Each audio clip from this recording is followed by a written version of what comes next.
o'clock on December 13th, and I call this regularly scheduled Dunwoody City Council meeting to order. Council, unless there's an objection, I'd like to move the proclamation above public comment. Seeing no objection, the agenda is changed. All right.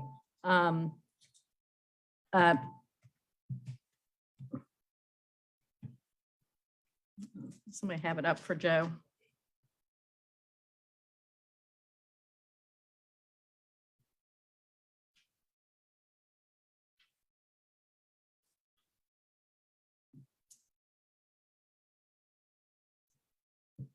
Here, hand this to Joe.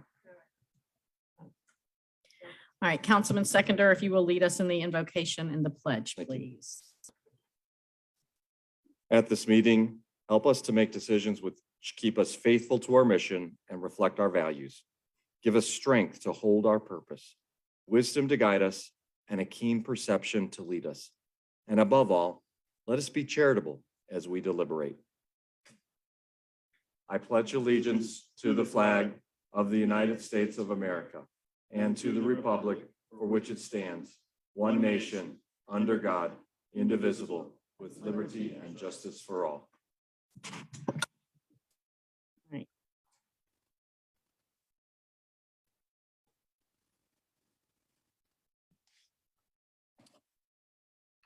Proclamation.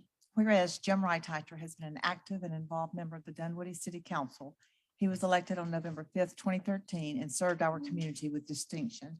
And whereas Jim Reithiker and his wife Carolyn have been residents of Dunwoody since 1983 and are the proud parents of Ray Reithiker. Jim and Carolyn are longtime volunteers for and supporters of the Georgia Transplant Foundation. And whereas Jim Reithiker, born in Germany to a military family, lived all over the country, but spent his formative teen years near Fort Knox, Kentucky, and actually worked for the Treasury Bullion Department moving gold. This job prepared him well for his outstanding service on the council's budget committee. And whereas Jim Reithiker brought his strong analytical skills, engineering background, and his passion for good food to city council. During his 8 years on council, he was attentive to details and an advocate for moving Dunwoody forward.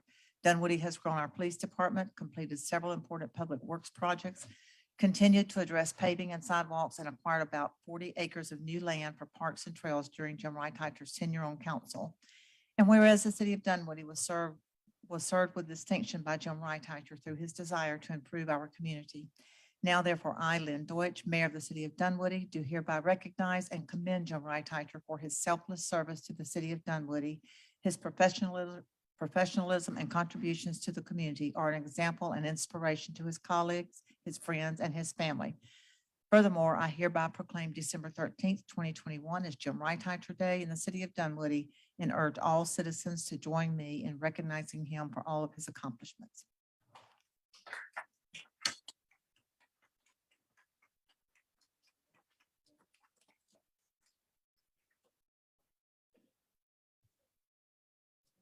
Council can come too.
All right, public comment.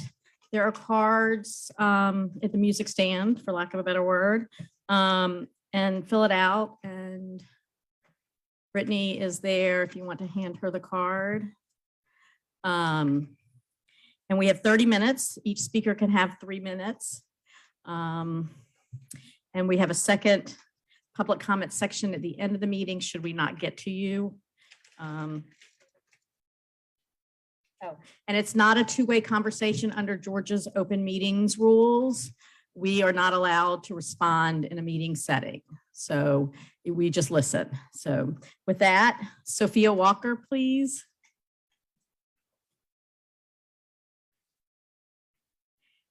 Can someone from staff make sure the microphone is on, please? Yeah, right here. They're going to show you. They're going to show you. Okay. Get as close as you can. Okay. Hi, Sophia. We're eager to hear what you have to say. Yes, ma'am. Mhm.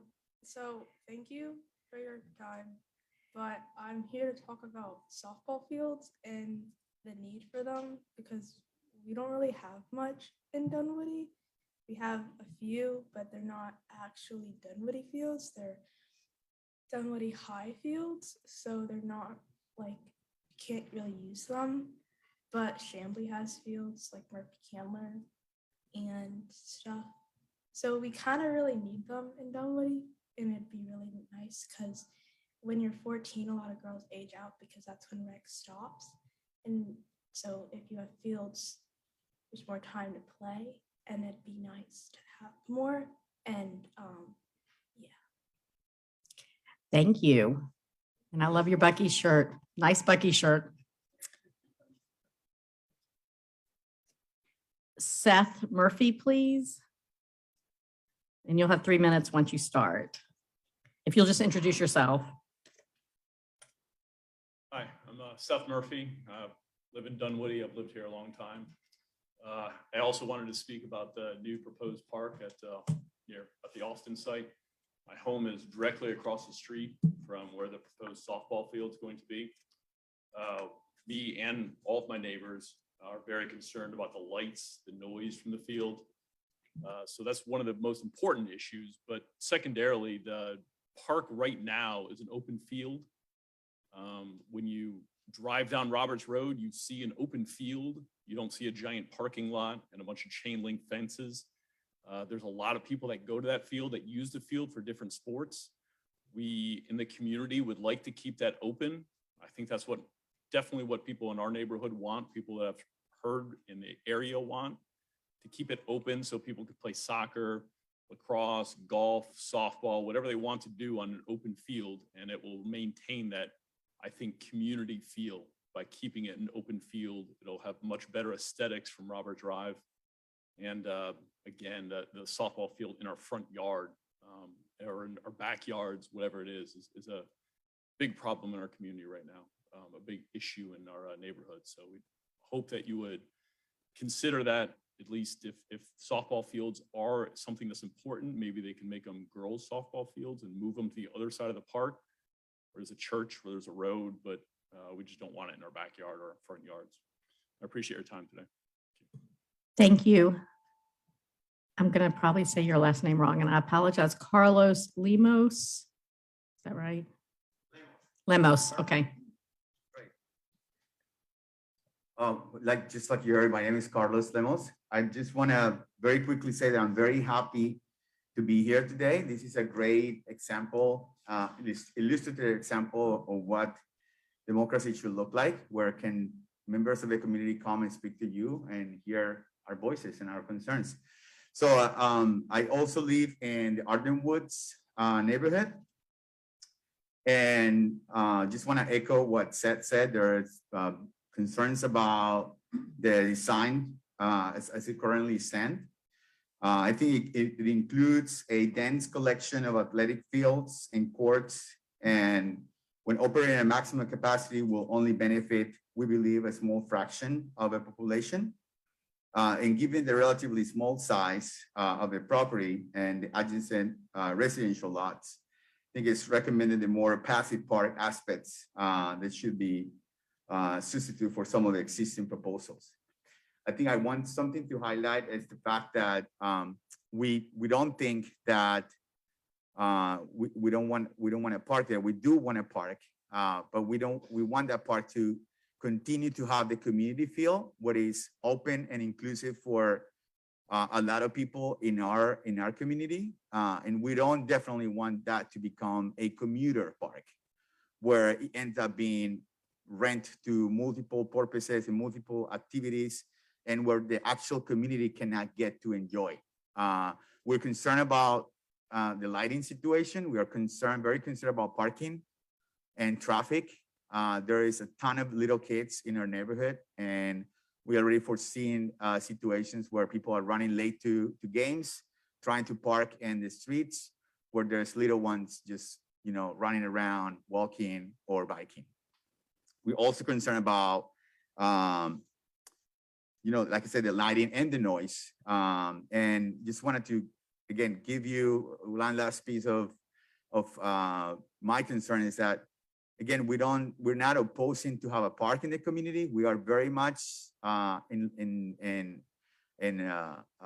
agreement with that. But what we don't want is that community feel that we have currently to become a commuter park where community don't get to enjoy the benefits of that, the open space and the ability to be inclusive to other cultures, other sports, not necessarily something super structured.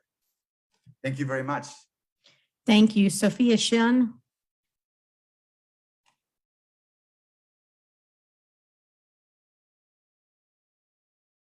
Hi, excuse my coarse voice, I'm sorry. My name is Sophia Shin, and I too live in Arden Woods.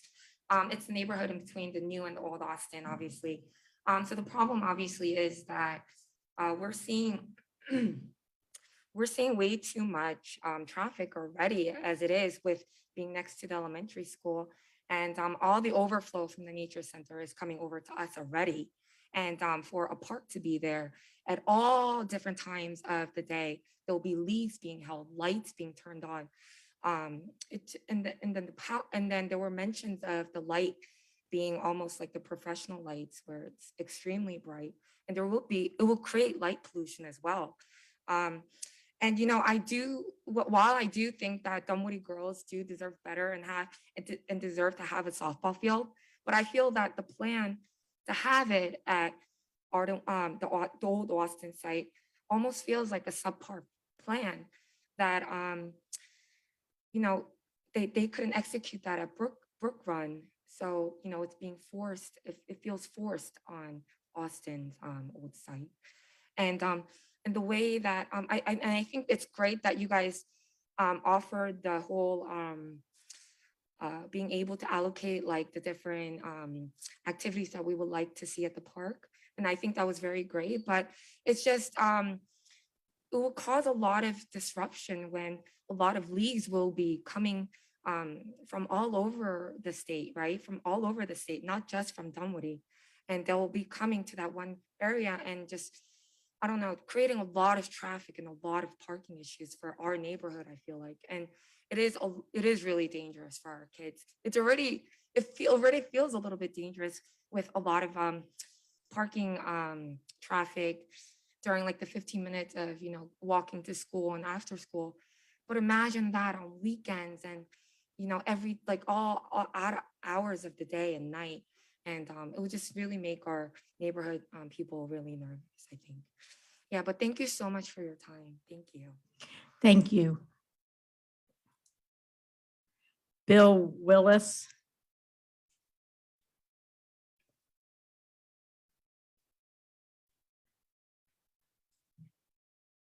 Hey everyone, my name is Bill Willis. We've been residents of Dunwoody there on Dunbar Lane for over 26 years. I appreciate the opportunity to address you this evening. I really do. But I did want to express my concerns about the proposed park. I think they're very similar to the majority of what we've heard here this evening. And that is that this high density type of plan is just totally out of character, I believe, for the surrounding area. I believe the idea of this small park field, the small park area there to have tennis courts and basketball courts and a splash pad and a large softball field, 2 bathrooms, a concession stand, and certainly the commercial lighting is just very much out of character for the surrounding area and the surrounding neighborhoods. I also have a concern that I think Dunwoody needs this park, this green space, for a park. It's very much enjoyed already, as we've seen, even although it's not particularly even well known about, but I think what's already there is a very welcome change, for Dunwoody and definitely needed in the area. The green space is just so important, I think, as opposed to organized type of activities that's basically to the exclusion, I think, of a much broader use for this space there. So I would just ask that you please reconsider. I feel like it's detrimental from a light pollution point of view, noise pollution, and an environmental impact from so much paving. I believe there's 128 parking spaces planned that certainly are not available there today from the amount of paved area there. So again, I appreciate your consideration, but would definitely be opposed to the current plan. Thank you. Thank you. Rick Steingraber, I'm not sure I can read this exactly properly. You'll have 3 minutes. Thank you. Thank you, Rick Steingraber. I have trouble with it sometimes, so don't apologize. I'm a 35-year resident of Dunbrook Lane. Both my sons came up through the local school system. Austin, Dunwoody High School, played ball, Dunwoody senior. Big fan of physical activity and exercise, which I do daily. I have a lot of the same concerns Mr. Willis has about that space. And by the way, coming over here tonight, there were more than a dozen cars, which was a positive thing in terms of people using the green space. And that's probably the most people I've seen out doing various things. The problem is the other side of the equation. As Bill described it, I'm going to characterize it another way. The PowerPoint that I saw looked like a concrete jungle and is very out of character with the area. We've got a traffic problem as it is, and parking is going to be a problem in terms of overflow on the cul-de-sacs and the neighborhoods that are here. I'm not interested in having a no parking sign in my front yard.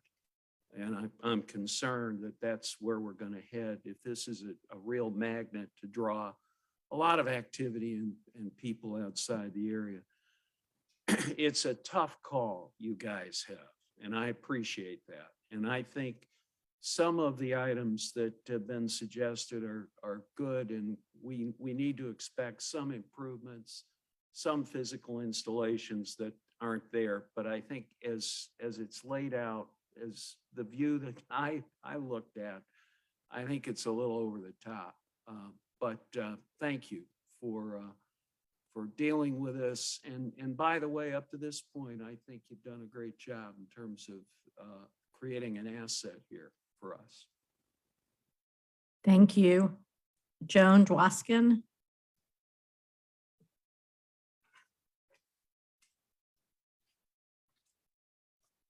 Good evening. I'm Joan Dewaskin. I live on Bend Creek Road, and I've been a resident since 2003. And we have a small pond in our backyard. I'm in the Mill Glen subdivision, and the pond is owned by 7 city residents. The creek that drains into our pond has always had an erosion problem at least since we moved to Dunwoody. In an effort to address that erosion, the city in 2009 installed new stormwater management pipes and other improvements near Dunwoody Club Drive. That new infrastructure had the opposite of the intended effect in that it increased the velocity of the water coming through those pipes and then through the creek north of our pond, made the erosion even worse. After a few years of this, my neighbor upstream, Lou Hightower, came to the city and complained that his yard had essentially disappeared. All the dirt from his yard had eroded down into our pond. So the city started another project to try to fix the erosion in 2020. I met with the project manager before the project started, and he assured me that they would take into account the pond to make sure that whatever they were doing upstream was not going to cause further problems with the pond. And unfortunately, every time it rains, we're getting more and more erosion. Seems that the 2020 project has also been a failure, and our pond is in much worse condition now than it was before the city's 2020 project.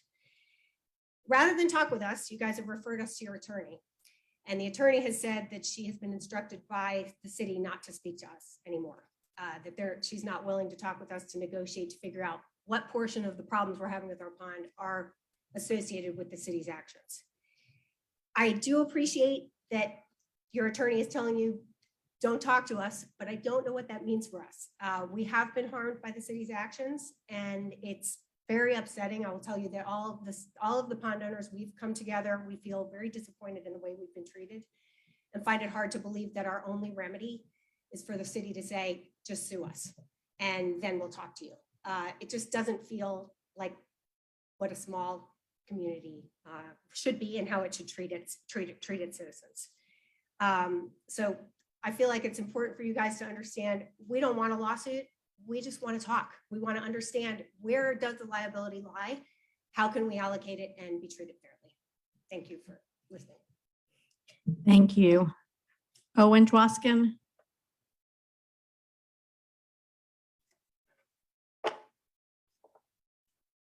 Hello, I'm Owen Dewaskin. I also live at 5711 Bend Creek Road with Joni.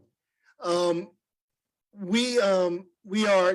just wanted to reiterate just our frustration with trying to get this resolved, as us as pond owners and residents of Dunwoody for a long time have been very frustrated trying to get someone to talk to us just to help us resolve the situation. We became a city to try and avoid these kind of situations. We thought that having a small city, we would be able to talk to our representatives and get some kind of back and forth whenever issues arose like this. Why not just be part of the city of Atlanta if we're just going to get ignored when problems come up anyway? We understand that your attorneys have instructed you not to speak with us for fear of litigation, but we don't feel you have to listen to that. We are not threatening litigation. We would like to just talk and see how can the city help us, like you helped our upstream neighbors, try and resolve the issue of our pond filling in, which will damage the whole stormwater management system in general for the whole Bend Creek area. It's not just those of us that live around the pond that will be impacted if that pond is totally filled in with dirt. So thank you for taking your time to listen to us. I do want to thank Stacy Harris for letting us know that you've been instructed not to speak with us. So that did help us a little bit understand what's going on. But we just ask to be treated fairly and just open a discussion. So thank you for your time. Thank you. That concludes the session of public comment. There will be an additional session at the end of the meeting, should people have anything to add. Mayor, the next item is the city manager's report. Eric Linton. Okay, thank you. If you'll pull up the city manager's report on your device, I'll go through it briefly. Under the police department, the Christmas for Kids is scheduled for December the 16th. This is a private drive-through event. Also, the Polar Plunge that they do on an annual basis is coming up in February at Lake Ackworth. The department's K9 was deployed multiple times for searches during traffic stops and assist other agencies.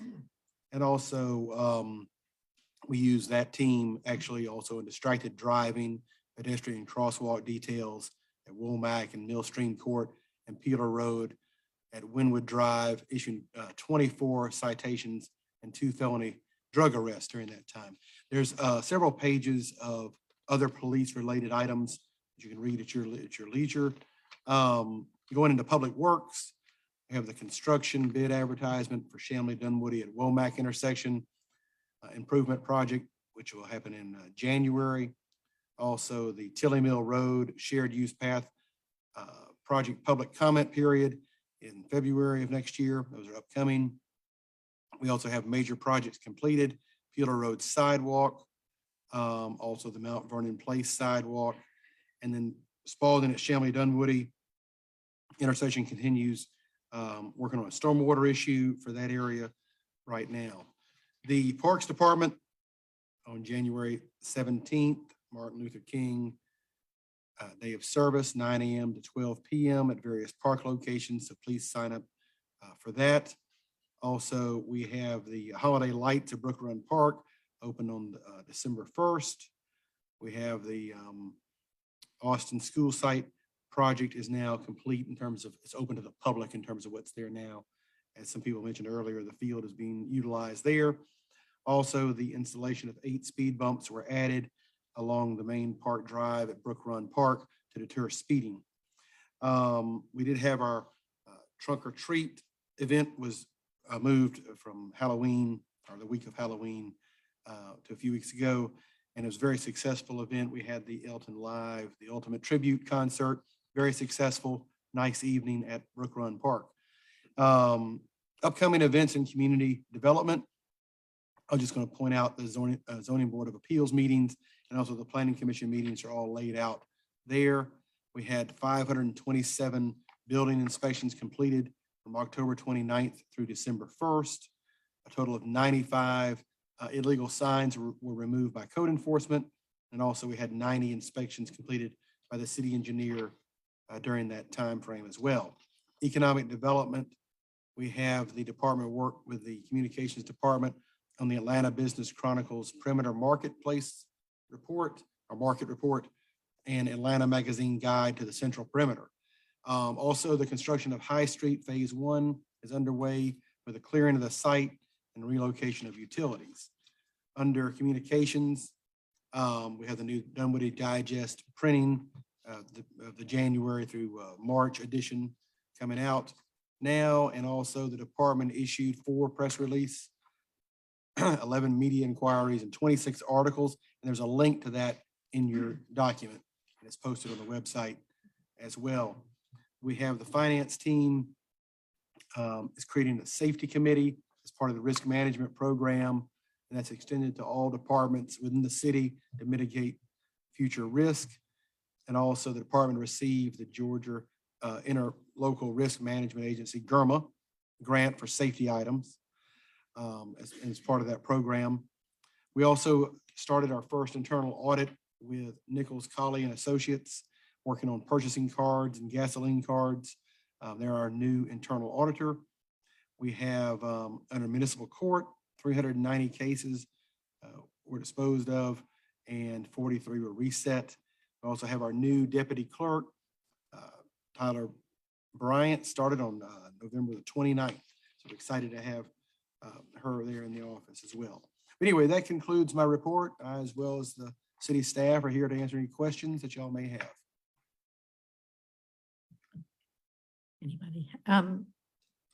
We have a question about the certificate of occupancy at Perimeter Marketplace, because we haven't had the smoothest experience with this developer. And so I'm curious if there's not another solution to this, because we just have concerns. So they're trying to get the public's certificate of occupancy. So the Ashford Dunwoody Trail, I know was supposed to be done essentially at the same time, but when they started it, underneath the sewer line were additional utilities that weren't picked up. And so they didn't discover those until they reached them. And the phone company is not doing the work until after the new year. And so the building is done. The public's building is done. It'll take them about 30 days to load in and train their staff. We still have some more stuff to do.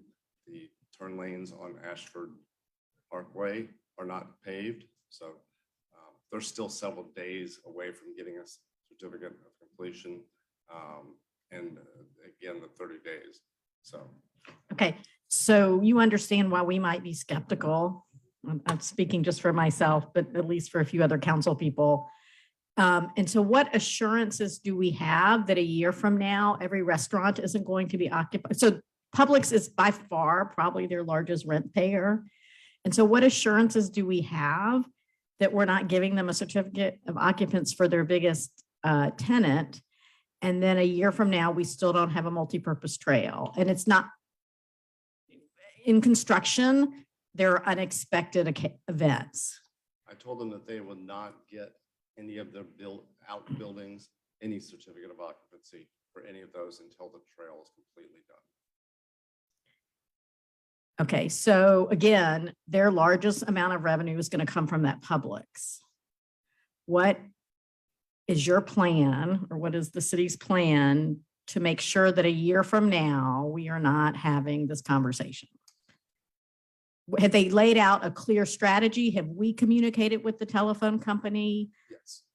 Okay, so what's their strategy for getting the path done? So they're gonna bore those lines. There's a few lines that need to be rerouted. They're working on the wall, but they just came to a screeching halt then. No, I understand the problem. We just want to know the solution. Like, again, this has not been the best from my perspective. We've had issues repeatedly. I think a lot of us would agree on that.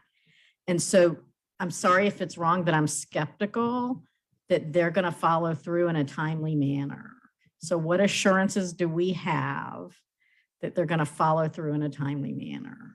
And Mayor, one thing we may, what I suggest is that we get with our legal department to come up with a legal document for that, because of course the Publix is what their main piece is, but I understand your point. That's also their major, that's their number one, that's their anchor. Right. And so, but I'm gonna ask Bill to work with Richard to go through, because it would be good to have a document, a legally binding document on that, because we do need to get those other pieces resolved. And it's like when they hit the gas line, that wasn't known to be there as well. And that was one of the things that's underneath all those lines that are in that area. And that created a tremendous traffic problem. And on a Friday afternoon, I believe it was, when that about 4 o'clock. But nonetheless, if that will suffice for the council for us to get a legally binding, and Bill, there's a technical term for that document. Sure. Okay. So we'll get that moving if that's okay with the mayor and council. To ensure that they probably just gonna put some money in a trust. Right. Yeah, and they offered to post a bond. Okay. For that. A big bond. Yes. Yeah. Like a painful, if they don't get it done, losing it bond. All right. Yeah, that's the way to. Go ahead, John. Yeah, Madam Mayor, if I could, since Richard's on the podium. Richard, can you give us a quick update on code enforcement, especially as it relates to apartment complex inspections? And where are we doing on that? And what kind of effort are we putting forward to making sure the apartments are in good shape? So they average about 1 unit per month, or the last month took 2 months because it was so large. They draft a report, and I will send that report to you all once I get that one. All right, so it's ongoing, and we're expecting the next large apartment complex to be completely audited. And I guess from conversations, I'm learning that you can only audit the outside. You have a hard time auditing the inside of apartments. That's correct. Because people live there or some aspect of it. Can you explain some aspects of that? Because again, we get lots of complaints about apartment complexes, quality of life aspects of, we don't want there to ever be a slumlord here in Dunwoody. So what the ordinance requires is that we have a third-party list of other inspectors, outside third-party inspectors. Each one has to go and choose one of those inspectors, and they'll go in and they do the research inside. So when we review this apartment complex, we're going to get their internal auditors that have reviewed the inside of the facilities? So we don't usually get it because we don't have the teeth in the ordinance to mandate that they bring it all up to standards. So usually it's once a year they come in for their business license. That's when we check with them that they have gotten that third-party inspection. All right, thank you. I look forward with Councilman Lambert to look at this next apartment complex to make sure it's in quality working order. So thank you. Joe, go ahead. Following up on that, we're going to be hiring, thank you for Tom suggesting the additional headcount, right? For another code enforcement officer. Yes. Is that effective January 1? Yes. So that job posting now, are we interviewing, we Yes, talking? they've already gotten a person.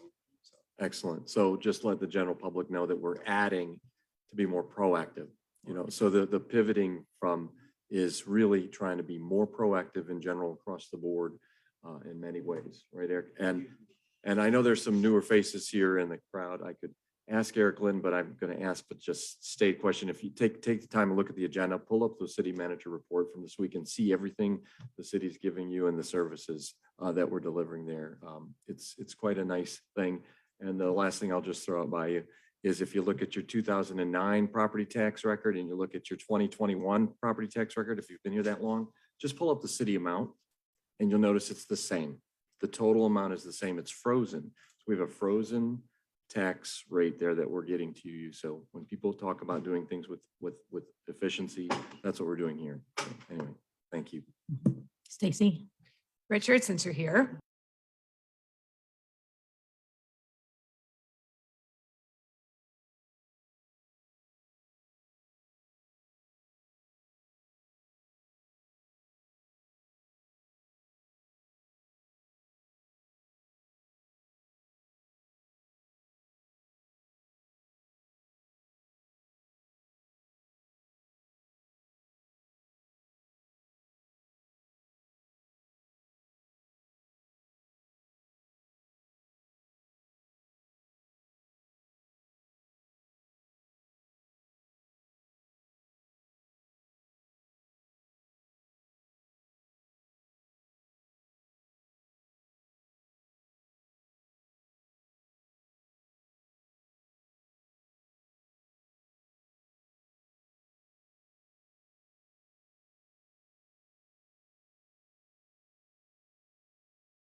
You guys are one.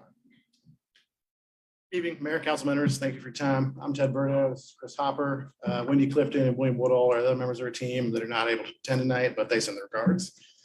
We're gonna give a quick run through of what we did last year and kind of a look into next year. If you have any questions along the way, please feel free to stop us. We're happy to update you on any of that.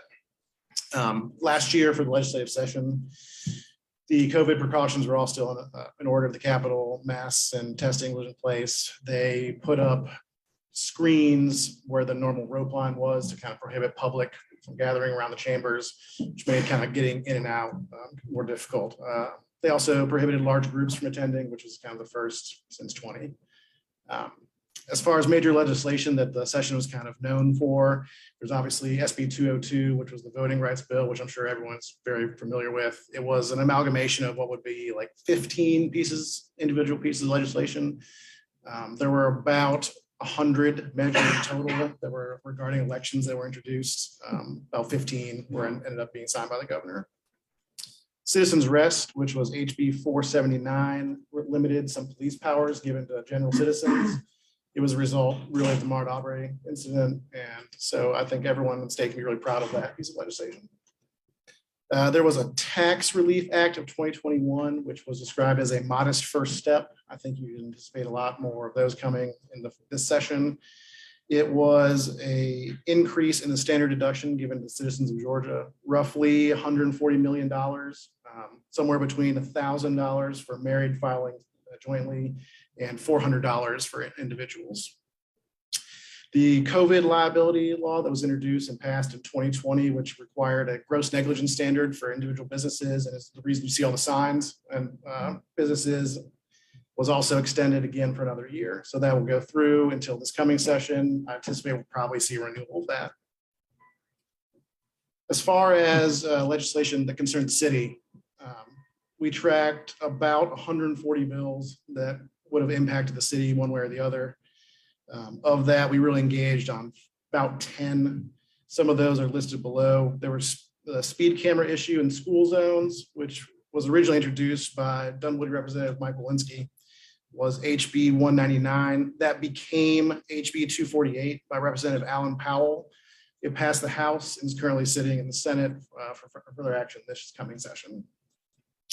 Regarding cybersecurity, Representative Vic Anderson introduced HB 134. It was passed and is effective day of 4/29/21. It exempts certain documents relating to cybersecurity plans, and I guess that's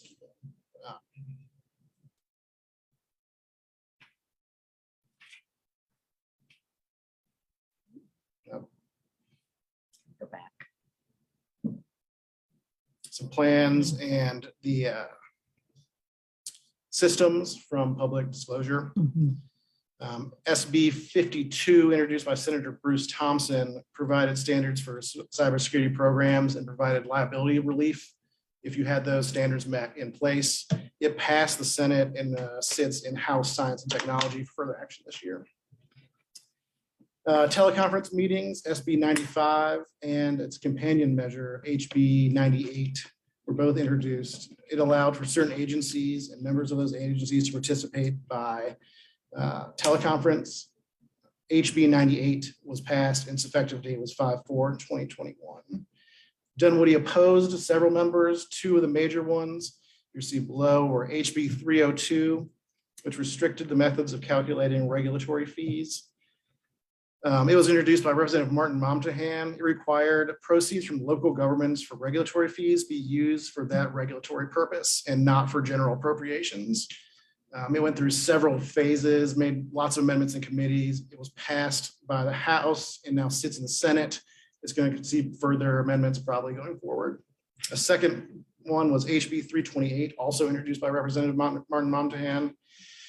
It established a one-time right-of-way fee and reduced annual fees that the city collect for telephone companies and broadband.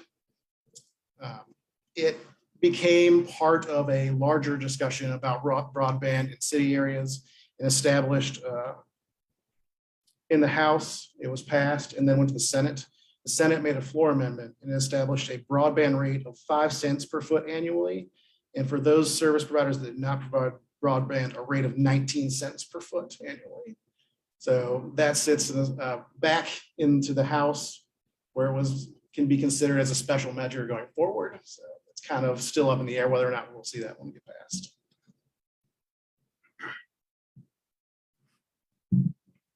Good evening, Mayor and council members. My name is Chris Hopper. As Ted said, I'm a partner at Terminus Strategies, and I'm here to talk about the 2021 special session, the Federal Infrastructure Investment and Jobs Act, as well as later on I'll talk about the 2022 election as it comes up.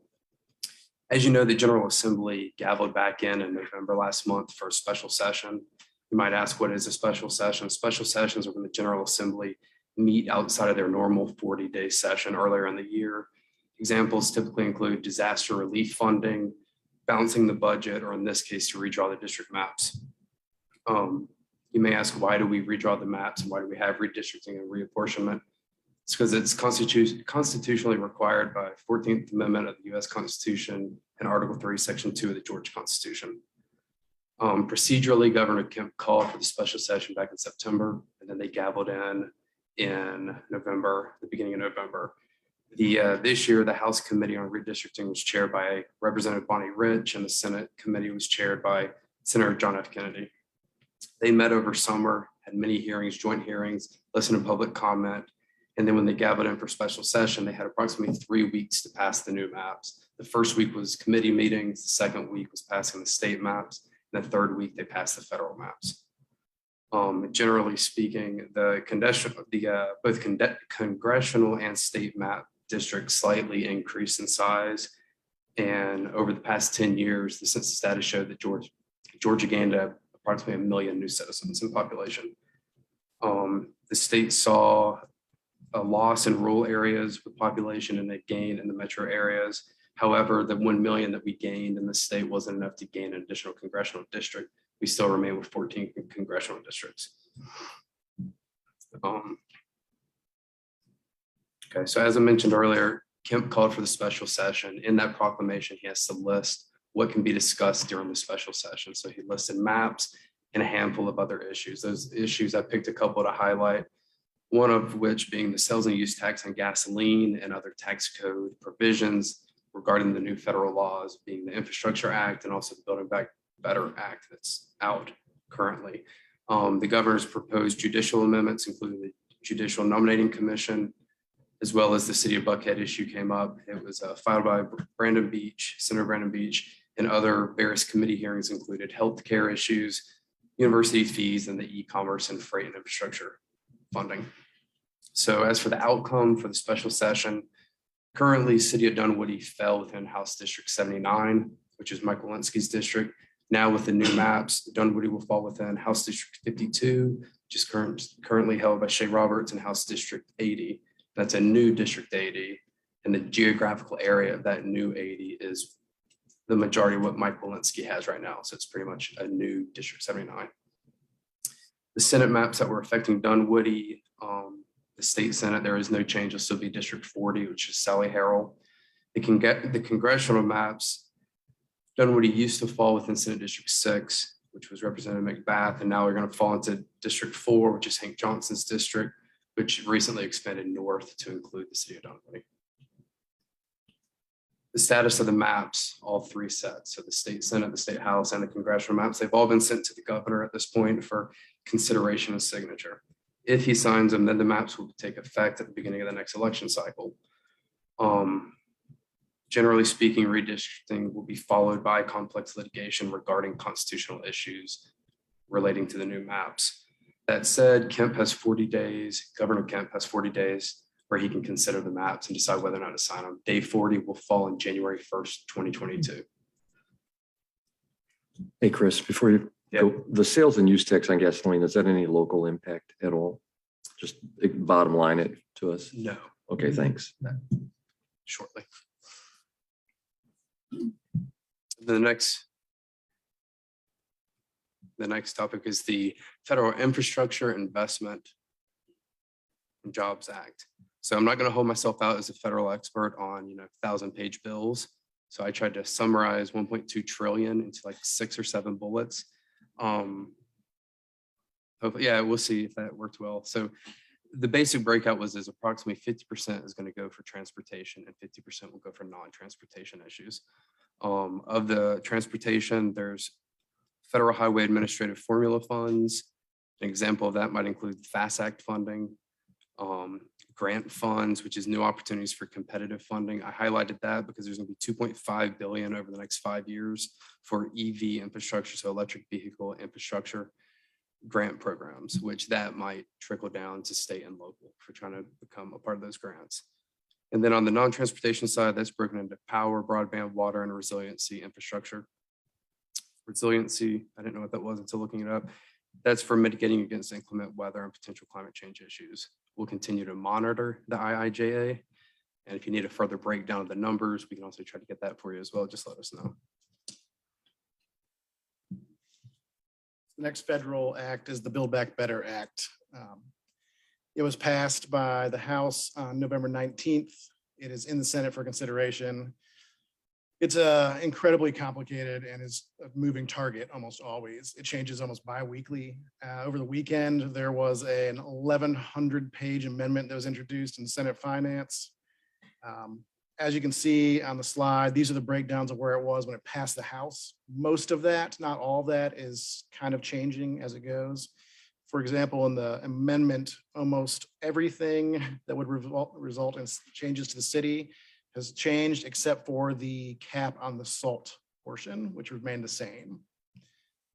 We can obviously break this down for you any further if you have any specific questions, but I hesitate to give you any definite answers as this continues to really evolve in the process.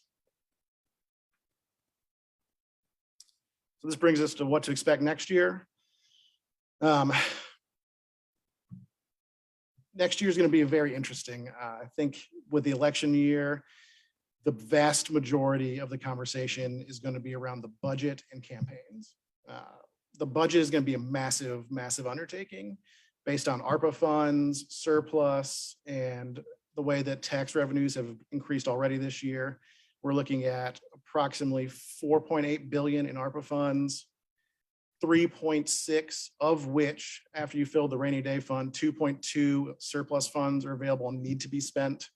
And then as the tax revenue continues for the state, for example, November's tax revenue was up 16% year over year. So there's a large portion of money that the state needs to spend going into fiscal year 23. Outside of that, we're going to monitor for the city of Buckhead issue as it continues, not for its specific impact on the city, but for the lots of conversations that involve crime and school districts, et cetera, that kind of surround the conversation. There's going to be some form of mental health package. There was a governor's task force that was chaired by a former representative, and he has introduced what has become an 80-page mental health reform bill. It's going to try to reinvent the system and modernize it. I think there will be a large portion of funding that is also attached to that, and that's based on the amount of money that the state has available to fund those kind of projects. Also, you're going to see casino gambling and sports gambling, betting come back. I don't like to speculate in percentages, but I think the sports betting has a high percentages of maybe moving forward, maybe not being signed, but in an election year, it becomes kind of contentious. I would say that the casino portion is probably not going to happen. Also, for the election cycle, I think you're going to start to see a large what we consider red meat issues. You might see a revisit of abortion. You might see a constitutional carry issue or other forms of gun legislation. And the state income tax has become a popular campaign issue. Former Senator David Perdue has already suggested that the state should remove that.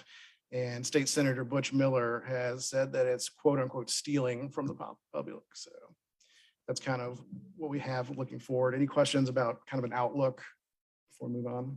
Yes. Appreciate the talk about the mental health, but sitting on that 2.2 billion, is there any talk about expanding access to health care for the general populace, i.e. Medicaid expansion for a couple $100 million a year? I think that the governor's administration still believes that the waivers are under consideration. And they believe in other smaller waivers, perhaps possibly an HIV waiver. During election year, I don't foresee any possibility for Medicaid expansion, quote unquote, so to speak, 2020 session. I know we're talking to GDOT about the express lanes. I know that's not officially in the lane of the legislative branch, but it's of extreme concern with us with the express lanes and so on. We had a GDOT rep here a couple of weeks ago, and I think he's more of the messenger. And I made a comment about if the governor's office were to call you down now today, in the bill include bus rapid transit in the stations and multi-use paths and whatnot, GDOT would probably do it. Is there any tie from the legislative side to influence or impact the top end express lane project? Legislatively, I'm not sure that's really a possibility. I know that we have stayed in pretty good contact with GDOT, and they seem pretty focused on their MMIP project, which includes the top end and the SR 400. I think they are trying their best to figure out a way to make sure that project is successful. I'm not sure legislation is really going to be the way to do it, but with all the new money that they have available, I think it opens up more opportunity for that to be completed. I know we need a constitutional amendment to take the gas tax and be able to apply it to transportation of all means, which is, call me, that's not the way of doing good business, but that's hard coded in our constitution that way. Instead of saying, how do people move around? It's one pocket of money, and GDOT can do other modes of transit. I know that we need to have radar and pulse on things that happen because we need to be proactive on that space, where now they're going to go to a 50-year ROI. 50-year ROI for for spending whatever billion, so that's kind of, but we'd love to hear, I don't know if that's going to be in your lane with our scope of services for you all to keep abreast. If you hear of what's going on with that, we'd love to hear as soon as possible. If you hear any rumors of what happens with that. We can absolutely do that. We can start filling you in on all the GDOT board meetings, et cetera. We stay in pretty close contact. Thanks. With them, if that's something you're interested in. Okay, and the last one, just near and dear to my heart, is that speed camera one. We all want to have that. It's a shame that DeKalb County Schools is not being a good partner, and that we have other municipalities like Gwinnett putting them in for safety for our children. And it's just a sad, sad shame, and so anything you can do to keep that moving forward. We have had conversations with representatives from DeKalb schools, and so we'll continue to support that issue. Sure. Thank you. Anybody else? Tom? Yeah, thank you. Thank you for the presentation. I do have a question for you, or more just a request. The City of Buckhead movement is going to be an interesting one to follow for a lot of reasons. The one part of that kind of intrigues me a little bit is the part, and you mentioned it briefly, the part involving schools. Because if that movement is successful, they could not, as we know all too well here in Dunwoody, the Constitution prohibits them from starting their own school system. So the City of Atlanta certainly wouldn't want to provide the schools for someone that just left them.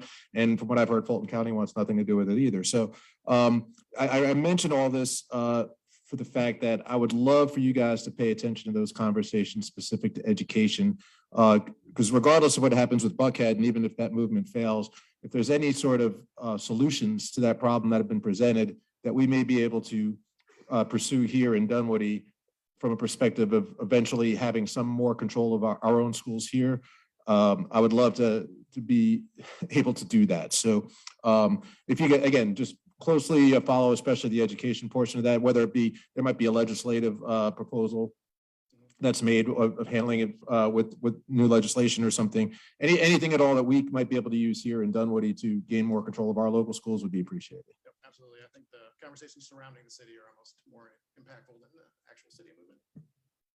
Jim?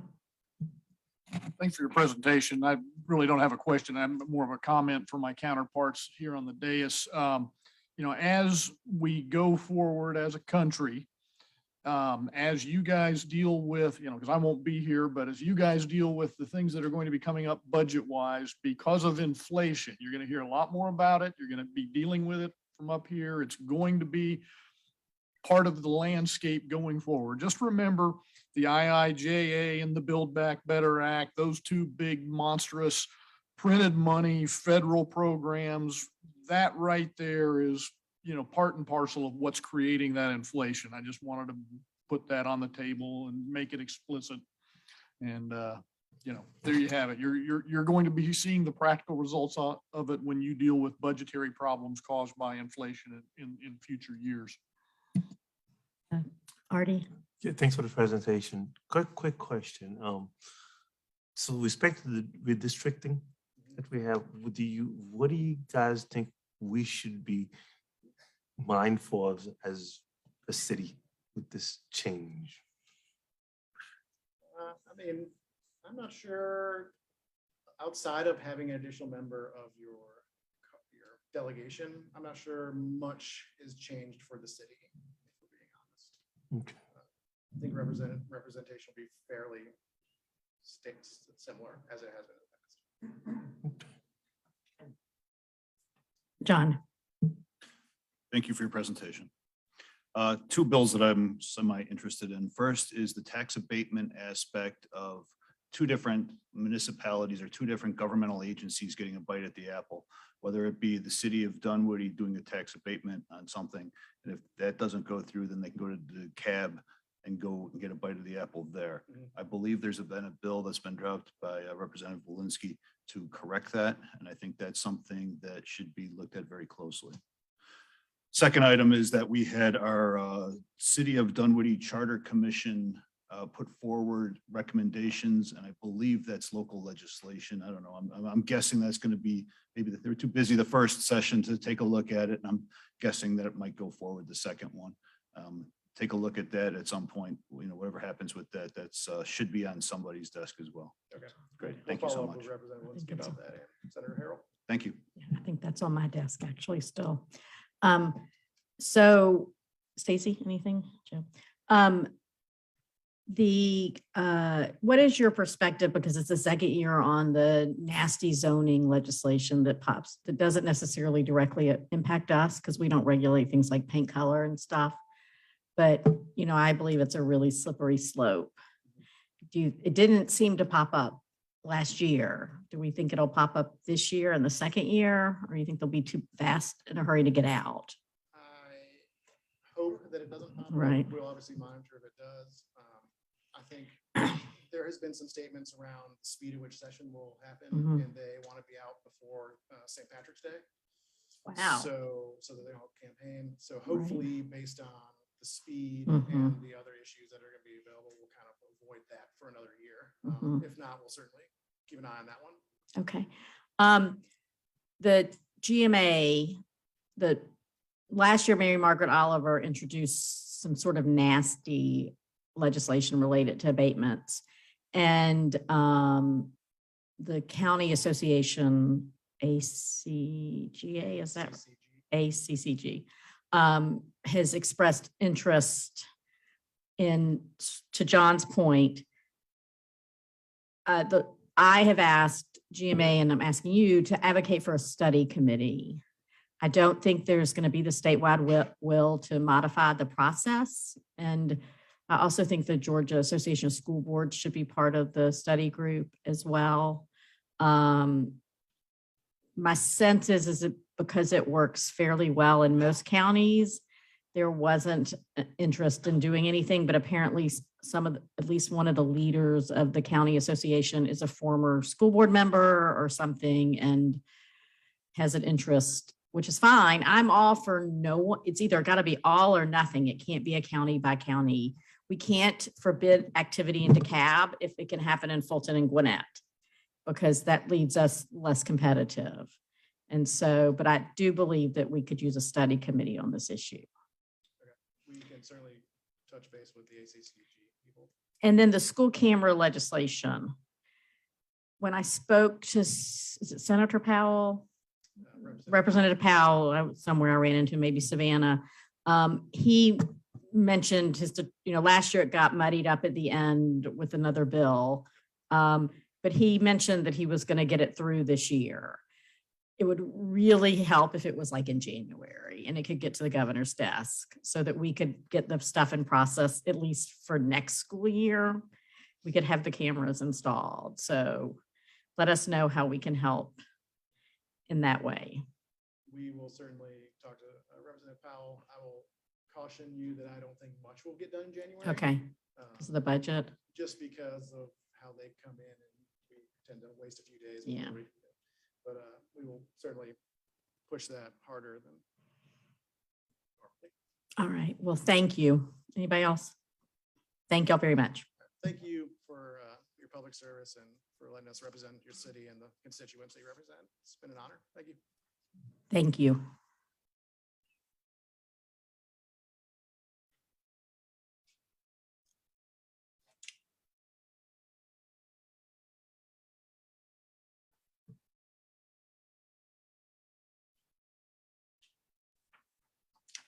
Mayor, the next item is a public hearing item, an ordinance to amend chapter 27 of the City of Dunwoody Code of Ordinances to define party house uses and to amend use regulations for party house events.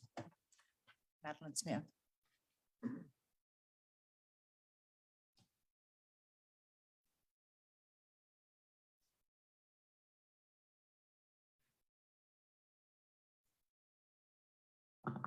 Good evening, Mayor and City Council. Let me just set up the PowerPoint really quickly.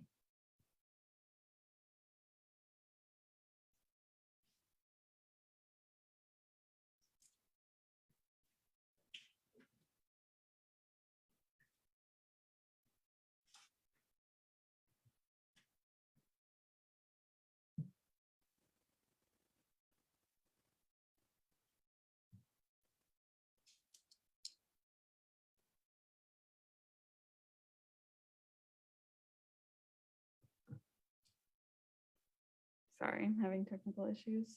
That's okay.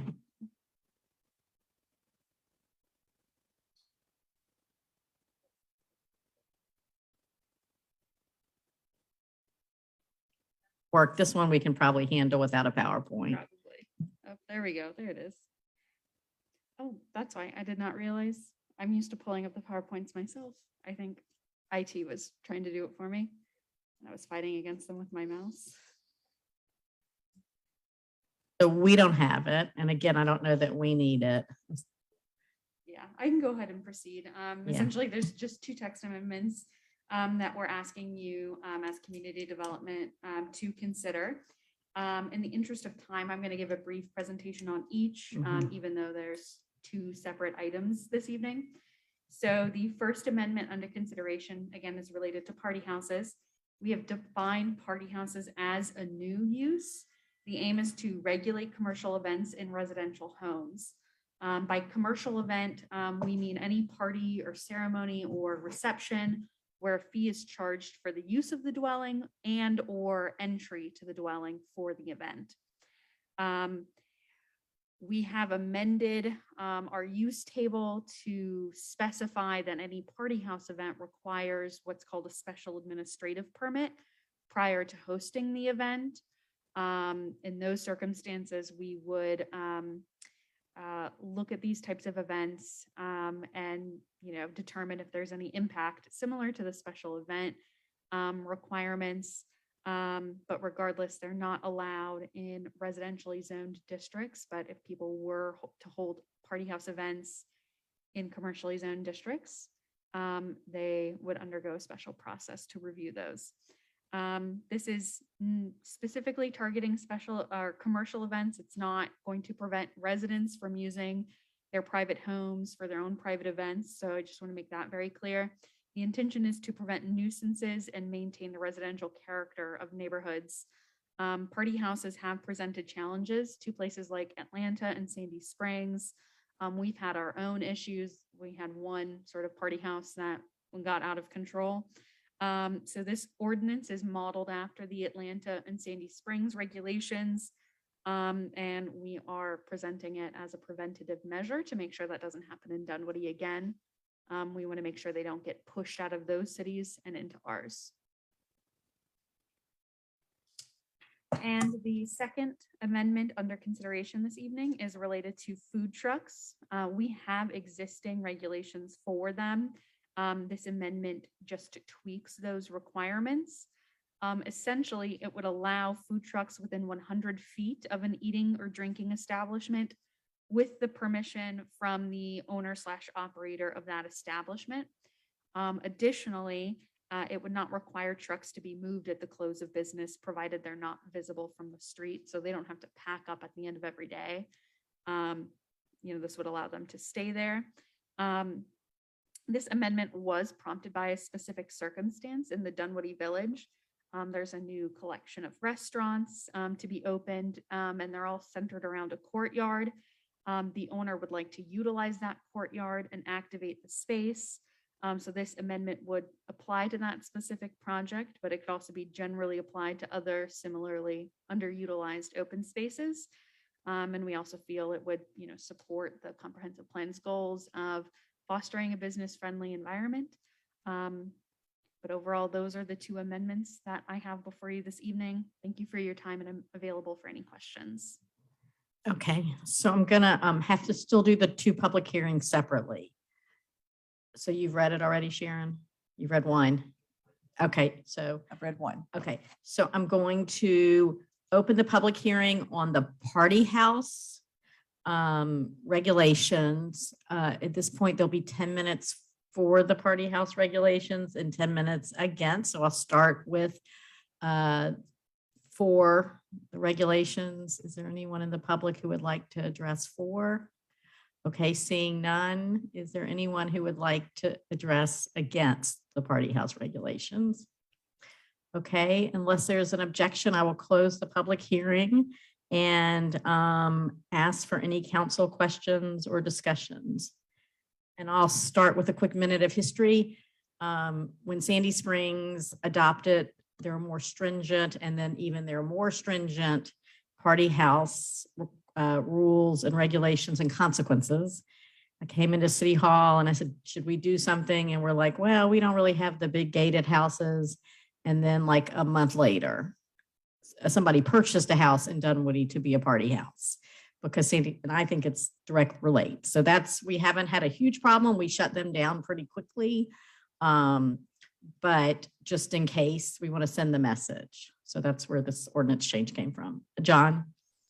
Yeah, one question as this relates to possible daily rental, Airbnb, rent a house that has a swimming pool in the backyard. Is there any relation to this aspect? How does that affect?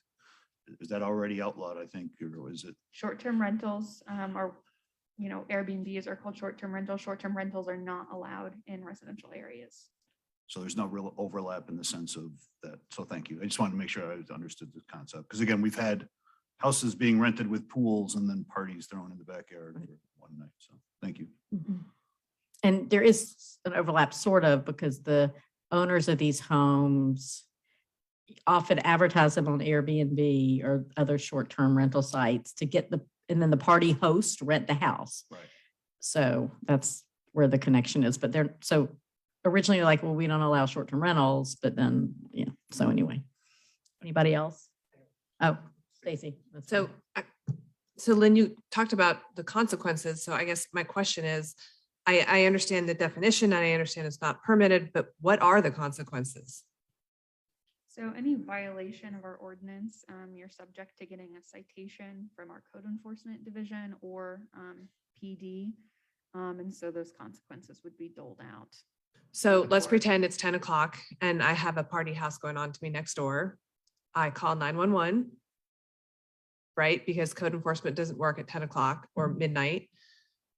What are the consequences for that party house right then and there so I get relief? I don't know PD's exact procedures when shutting down. I don't know if somebody is a representative that can speak to that process. Okay, so we probably need that answer before our next meeting. And also in Sandy Springs, they shifted a tremendous amount of the responsibility to the actual homeowner. And we do that too, right? Yes. Okay. So if you'll just get the answer to that question and whether or not we need some other change, Bill or Eric, to address that, because that's the issue. All right, Artie. Oh. So just for my education as well, this is what is the violation is what we're discussing, but where is that the punishment, right? Where is that listed? Where can we reference that? Is it, yeah. So from code enforcement, once we issue the citation, it goes to court and it's a fine of up to $1,000 or 6 months in jail. Okay, but I thought we had discussed, so in Sandy Springs, they found that the $1,000 was meaningless because they were having huge parties and making far more than that. So Eric, we probably need to simultaneously fix that part if we're going to be serious about preventing it. Now, what Sandy Springs did, is they shifted a lot of it away from code enforcement and put it on PD. Okay, well, we can talk about that too. But this is the Artie. Well, I get Bill could say more about that, but I'm thinking there might be problem enforcing more than $1,000 fine if it's an ordinance. I'm just thinking from a legal point, but Bill could tell us a little bit more than that. But I'll ask my question. My question to Madeline is, so this is good, it's a first read, but and I think it's a good thing, for the regular homeowner that's thinking, it's got the private houses, they're thinking of this as, oh man, that's gonna prevent me from having my regular gatherings, things like that. And it's not. Is there something in the ordinance that tells that allows people to still have, I don't know, their wine gathering or whatever it is without fearing that their house is gonna be a party house? Yeah, so the ordinance is very specific, that it only includes events where, again, the event is something where there's a charge for the use of the dwelling or entry to the dwelling, and that doesn't apply to homeowners or normal long-term renters. Thanks, good. Anybody else? Thank you. Whenever you're ready. Item number 7 is an ordinance to amend Chapter 27 of the City of Dunwoody Code of Ordinances to amend use regulations for food trucks. Okay, Madeline's already done the presentation, so I will open the public hearing unless there's an objection. Seeing none, the public hearing is open. Any 10 minutes to speak in favor or 10 minutes to speak against this ordinance change? Anyone wanting to speak in favor? Seeing none. Anyone wanting to speak against? Seeing none. With that, I close the public hearing and then open it for council questions and discussion. Anybody? I have a quick question. So, and I might have missed it, but how are we going to make sure that we speak to the restaurants? So the whole purpose, we put this in place years ago to protect brick and mortar restaurants from food trucks because food trucks don't have the same overhead. So how are we going to make sure that every restaurant, eating or drinking establishment gives permission? So during the business license process, food trucks are required to provide us of the list of locations where they would like to establish and provide us with a site plan showing where they'll be located. So all of this information will be vetted through that process. So when they submit their business license, they'll also submit, this is our location. These are the restaurants that are around us. Here's the permission that we've obtained from them. And if they don't have that, we wouldn't issue the license at that location. Okay, Stacy. So I had a question because I understand why this came about from the request from the Dunwoody Village, but at 100 feet from the main entrance, you're now, in order to be 100 feet away from the entrance to the barn, you're now outside of the courtyard. 100 feet, no, must be, food trucks must be located at least 100 feet from the main entrance. Am I reading that wrong? Unless they're given Unless, express okay. permission. Okay, so somebody in the food truck in the courtyard, they would also need permission from Brewster's and that whole. So we did the measurement. Yeah. They meet the 100-foot distance requirement for the Brewster. So it really is just the collection. It's of just the restaurants, collection. Okay. around the courtyard. Joe, go ahead. Is there a fee associated with this additional licensing or permitting to the business owner? There's no additional fee. Again, Okay, everything's good. just vetted through the normal business license Good, process. good, thank you. Tom. I have a question. Who is responsible for getting the permission? Is it the food truck operator or is it so with the situation with the Village restaurant, it's pretty straightforward because Dash Hospitality is operating the truck and the restaurant. It's all in-house. I know there are certain places where they set up tap and truck, for example, where a bar may set up and have a rotating food truck come in. If that situation were to happen in Dunwoody, how would this ordinance apply? Would they need to apply for a permit every single time they were to park a truck at that location? Or could the individual business apply for an exemption based on that particular location? So any food truck that operates in Dunwoody has to have a valid business license with the city. So anybody they would like to bring in would just, again, go through the business license process, and they would just provide the permission from that. But if it were located within, so anyone that operated within the 100 feet of a restaurant would need to have that as a part of their business license application. And is that something that could easily be amended? For example, if somebody wanted to provide a service during the year, where they have to wait till the next business license application? No, they can submit that information and we can update their business license. Okay, so in essence, that would not be a roadblock to that type of business model that I described. Okay, thank you. Quick follow-up. So if you know to Pontoon Brewing over there, just up in, so they have food trucks there every couple of weeks too. And I'm afraid if they have like a last minute, oh, we got somebody new, they may have a business license already, but does every one of their food trucks they call up, have they got this agreement set in advance? So But that's in Sandy Springs, right? I'm just giving this as Okay, an okay. example of, say, we have some other location that they've got their list and all of a sudden they got to go to a second round of somebody else and they don't have this agreement and they want to show up tonight and it's a last minute thing to get some food truck there for their event. So there's no other restaurants near Pontoon. That's the one on Dunwoody Park. There's probably not a nope, because here's the problem. The problem with food, from my perspective, because I love small businesses, we all know that, is that food trucks have significantly less overhead than a brick and mortar restaurant. And so if we had, for example, in Dunwoody Park, the old office buildings, if there was a Pontoon Brewing, there's not another restaurant 100 feet away. Depending on where they locate. But we have other areas that are dense with restaurants. And so I just think that I believe, and we don't all have to believe the same way, that I think we have a responsibility to keep a level playing field where possible. So I get it with the breweries and the distilleries that are in office parks and stuff that are isolated and don't serve food, but we don't have much of that. I wish we had more. Not to be difficult, but this is one I'm struggling with. So anybody else? Thank you.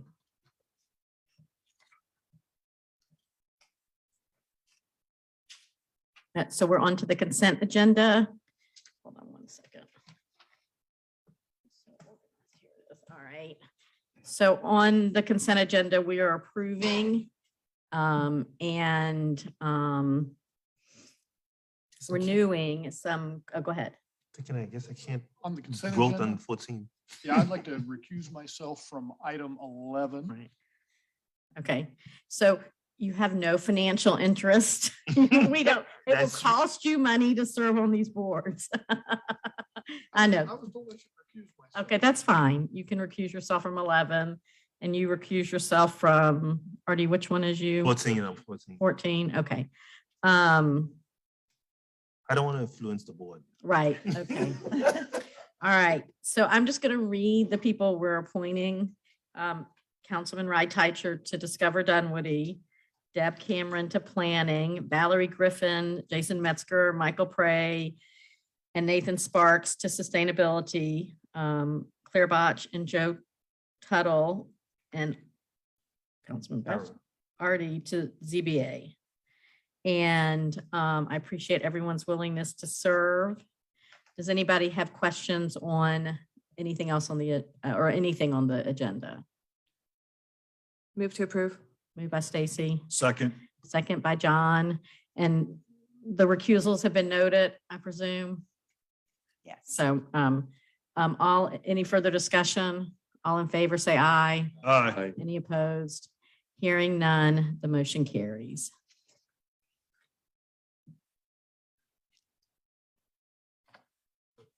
Right. And their respective dates are in the resolutions because they can't serve on those boards until they're no longer council people. Just to be clear. Mayor, item number 15 is review and consideration of Discover Dunwoody budget, right? Azell?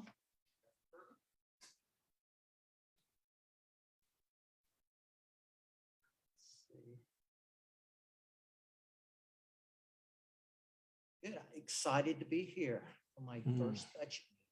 So Mm. I'm going to, Sorry, if you could just make sure you talk into the microphone. absolutely. So I'm going to highlight some of the, items, and then I'm available to answer any questions. So in reviewing 2021, Discover Dunwoody Hotels will have produced about $42 million in room revenue, which equates to about $1,356,000 in tax revenue to us. Some of the highlights of the year, now, if you look at that from an occupancy standpoint, it was about 50.4% occupancy, about 362,000 rooms occupied, and about 630 guests visiting Dunwoody hotels. Some of the highlights of the year is we hosted a number of destination experiences, or we brought meeting planners to Dunwoody. We implemented an incentive program for our hotels to shift business from some of our competitors to Dunwoody hotels. Then we started initiating the development of a consumer or visitors database. We started improving the meeting planner and perimeter office decision makers database. We've had a very strong PR impressions in 2021, which was valued at almost $1.1 million. We started updating our image and video library, and we've started initiating the creation of the Dunwoody Passport, which we will talk more about over the next coming months.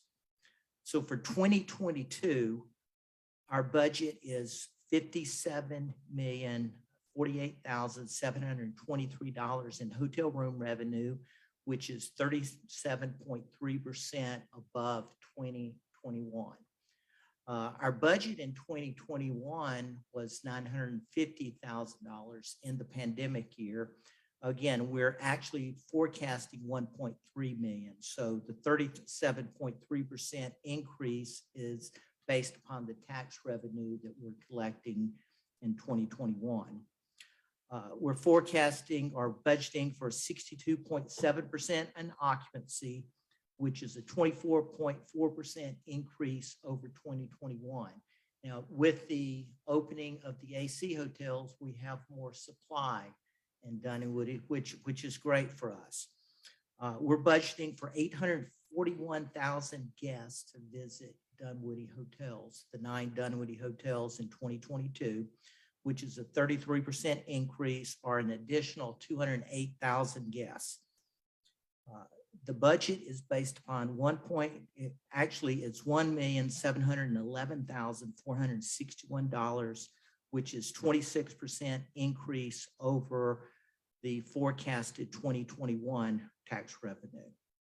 Some of the things that we focused on, very high level, is we've increased the responsibilities for Jennifer Rao.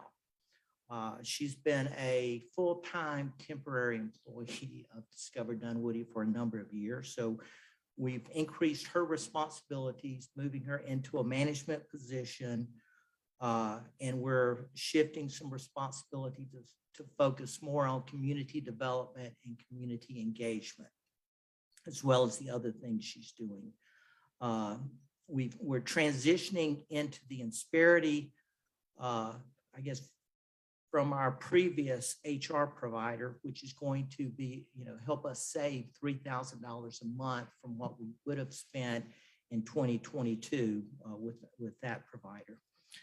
Within operations, we have shifted some items from marketing and sales into operations because there were more platforms, our website platform, some of those things that really didn't belong in marketing. From a sales standpoint, we're focusing on shifting market share, primarily from Sandy Springs and Brookhaven and Buckhead. We're strengthening the incentive program with the hotels to make sure that they can start shifting those groups from those hotels and bringing new business into Dunwoody. We're going to have an aggressive, proactive engagement strategy as well, focusing more on Georgia-based planners and decision makers. from a marketing standpoint, one of our focus is to redesign our website to make it, much higher profile. I need to brag on Kim, who's our marketing director. She's been working with a website that's on a 2009 platform. So there was a lot of limitations that you can do, and she did tremendous. But we're reinvesting in the website. We've reinvested in some videographer, more images, more content creation to really represent what we think Dunwoody is. We're putting more investment in search engine marketing and search engine optimization. One of the challenges is when you're searching for Dunwoody hotels or Atlanta perimeter hotels, we need to be seen. One of the greatest challenges is it's hard to compete with the online travel agencies, the Expedia, the Travelocities. And what's frustrating is $100 room rate with those OTAs is only producing about $78 to the hotel. Taxes collected is only based on the $78. So we have a strategy to shift more business from OTAs to Hotel Direct. Again, we're doing a lot more in database research and development, starting a very aggressive email strategy campaign, not only for consumers, meeting planners, the Atlanta perimeter tenants, but also for our community and the partners. So, and again, the last thing is we're implementing this Dunwoody Passport, which will feature Dunwoody hotels, Dunwoody restaurants, Dunwoody merchants. And then once we get that created, we're going to be able to white label it and then take it to a lot of the office complexes to hopefully drive more business. Our focus is to make sure we're good stewards with every dollar we spend and with every hour we invest. So with that, open it up for questions. All right. Anybody? John. Thank you, Ray, for joining us. As I look at the budget, I have a couple of questions, from a very high level. Maybe I'm wrong, but the personnel expenses and the operational expenses went way up in comparison to the sales and the marketing. Am I wrong in that? No. So in 2020, I'm part of the new budget for 2022. Okay. That's one example. Another thing is as we shifted some of the platforms that traditionally have been in the sales portion or the marketing portion, we shifted that to operations so we could, really evaluate, are we really investing in sales? Are we really investing in marketing? In the past, there was a comparison of where we discovered Dunwoody is compared to the rest of the CVBD industry in the sense of how efficient we are. Based on these numbers, are we still relatively efficient in the sense of low overhead, high impact? Yeah. Or where are we at in that rate? This is more, this fits more with other DMOs or convention and visitor bureaus. Again, to me, it skewed the investment we made in marketing, because if we were spending a high amount on the website platform, that's really more, it's a platform, it's a tool that we need to use, but it's really not the marketing investment. So I will send out some of our key performance indicators that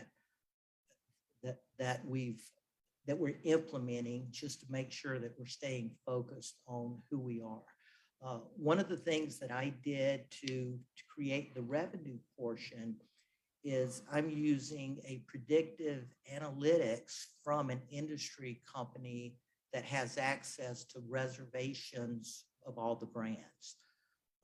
So our budget is based upon the anticipated occupancy rate for the central perimeter hotels, which, only included the upper economy and above. So we're not including some of the, the lower economy hotels, so we can really have a good idea of what the revenue is going to be. And I get that each month so we can reforecast how well we're really doing and can make adjustments, to that. Okay, thank you. Final question, sort of off topic from the budget aspect, as it's your first time here. How is your board serving you?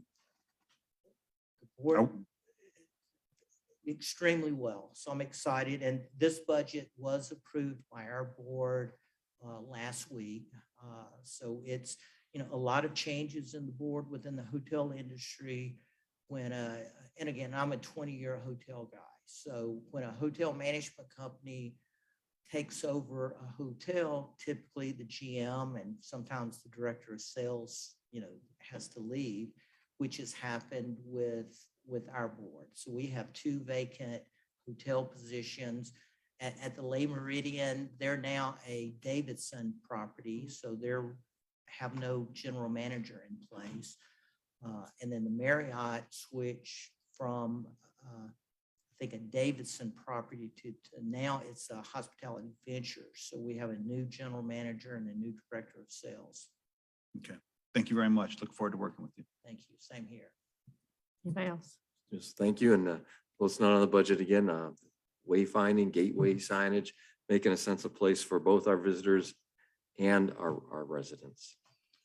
Absolutely. I'm excited. I appreciate, the wayfinding, the gateway, because that was something that we had budgeted or was preparing to budget for. So it's critical for our success. Thank you. Okay, go ahead, Stacey. So I thought you said it was ended up being the 54% occupancy for 2021. Is that correct? It's 50.4%. 50.4. Okay. And so you think it's going to be 64% in 2022. What was our pre-COVID occupancy? Is it still going to make us cry? Yeah. Well, I mean, Okay. You don't really want to know. And the challenge is, and I'll be glad to send you this predictive modeling that we have to showcase, because I'm constantly looking at, I can see the central perimeter, I can see the Georgia 400 hotels, the I-85 Northeast, Buckhead hotels. We discovered Dunwoody. Now, keep in mind, pre-pandemic, we have 2 new hotels. That's true. So we have about 120,000 more opportunities than we had in 2019. So the occupancy could be lower, but we can still drive more tax revenue. To me, the greatest opportunity, if you look at how we've done compared to our competitors, there's opportunities.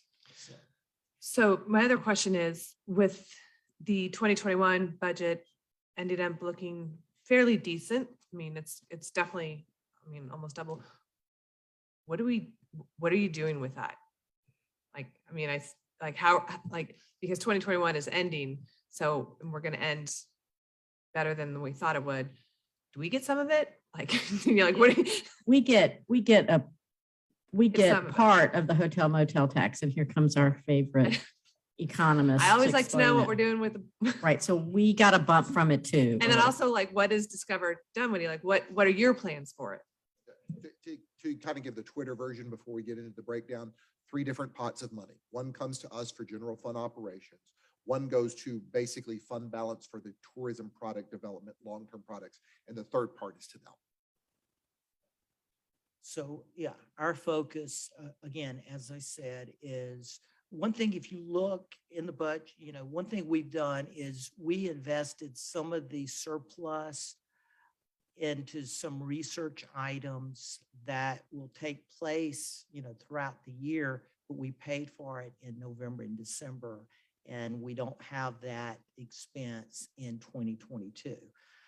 Again, my focus is to own the relationships within the Georgia market, to own relationships within the Atlanta perimeter market, because, it's traditionally, from a sales aspect, we've attended anywhere on average 20 to 25 trade shows and conferences a year. A lot of the conferences that we've attended, I helped develop with the previous company that I was with. And, destination marketing organizations from all over the country is coming to Atlanta to get in front of meeting planners and influencers. We need to own those relationships first. This is completely off topic and an editorial comment. I was on the Discover Dunwoody website and it was like 3 days in Dunwoody, caffeine and octane, and the caption is speeding through Dunwoody. Perhaps we could change that to cruising through Dunwoody. Like we get enough complaints about the speeding through Dunwoody. I think Just, I welcome, I absolutely welcome that. Because again, our emphasis is going to be to totally redesign this website. cruising through Dunwoody. Have much more video, have much more content creation. Those are things that we want to invest in and drive more tax revenue. But just not through speeding tickets. But not speeding, Although, not yeah. speeding, cruising. I like that. We'll talk about that too. Quick question. Then this might be off topic also, but you're there here and I see it. I see budget, I see promotion on the budget, so I'll throw it out there. I was down in South Georgia, small town, and I saw some promotional pamphlets for different towns. I've never seen one for Dunwoody. I mean, I don't know if maybe we could have like a perimeter one, but I think we have enough to offer that maybe we could have like one pamphlets and they put them on the walls. Yep. I mean, so one thought, and I'm sure you could probably send the message to somebody, but maybe I've never seen it. Absolutely. I think we've had that. I'm not sure that we invested in print over the last year. We do have that in the budget, but we also want to have a strong, digital presence in promotion as well. But we will have some print promotional material. Okay, thank you. Just I look forward to working with you over the next few years. Same here. Thank you. Move to approve. Oh, sorry. Hey. And I have a question, sorry. Hey, Ray, we've met, but this is your first time in front of council, so officially welcome. I have a quick question, and you kind of, I think, answered it a little bit with one of John's questions, but obviously your revenues are almost entirely based on occupancy and tax generation. We all know the impact that COVID's had on hotels and a lot of the uncertainty and speculation of where those occupancy rates are going to go. So how secure is this budget if the occupancy doesn't bounce back to the levels that you anticipate? Are you still, are there contingencies in place to adjust on the fly, if you will? I know you said you're monitoring that closely, but how do we ensure that we don't get to a certain point in the year, we've overexpended what we're going to receive? Absolutely. A couple of ways. So each month we created net operating income kind of as a filler in case we needed to do something. And as you said, I'm going to be managing this on a month-to-month basis. I will get, and so far, and the closer that we get, the predictive forecast is much stronger. So I'm going to know, probably 45 days out, feel really good what the anticipated revenue will be from an occupancy standpoint. Now, our money, the money that we get, sometimes it's delayed a little bit once the city collects it and all of that. But I feel this budget is pretty conservative from a revenue standpoint, quite honestly, because I think there's opportunities to shift business from our competitive market that we've not focused on before. Something else that was mentioned earlier, we noticed that we didn't include in the budget, but over the last 3 months, we've been averaging about 19,000 in revenue from the short-term rental. Is that a correct number? Yep. Jennifer? So that was surprising to us. We didn't really build that into the budget, but we want to make sure that every opportunity to collect, tax, revenue from those short-term rentals, because in many destinations, they're competitors.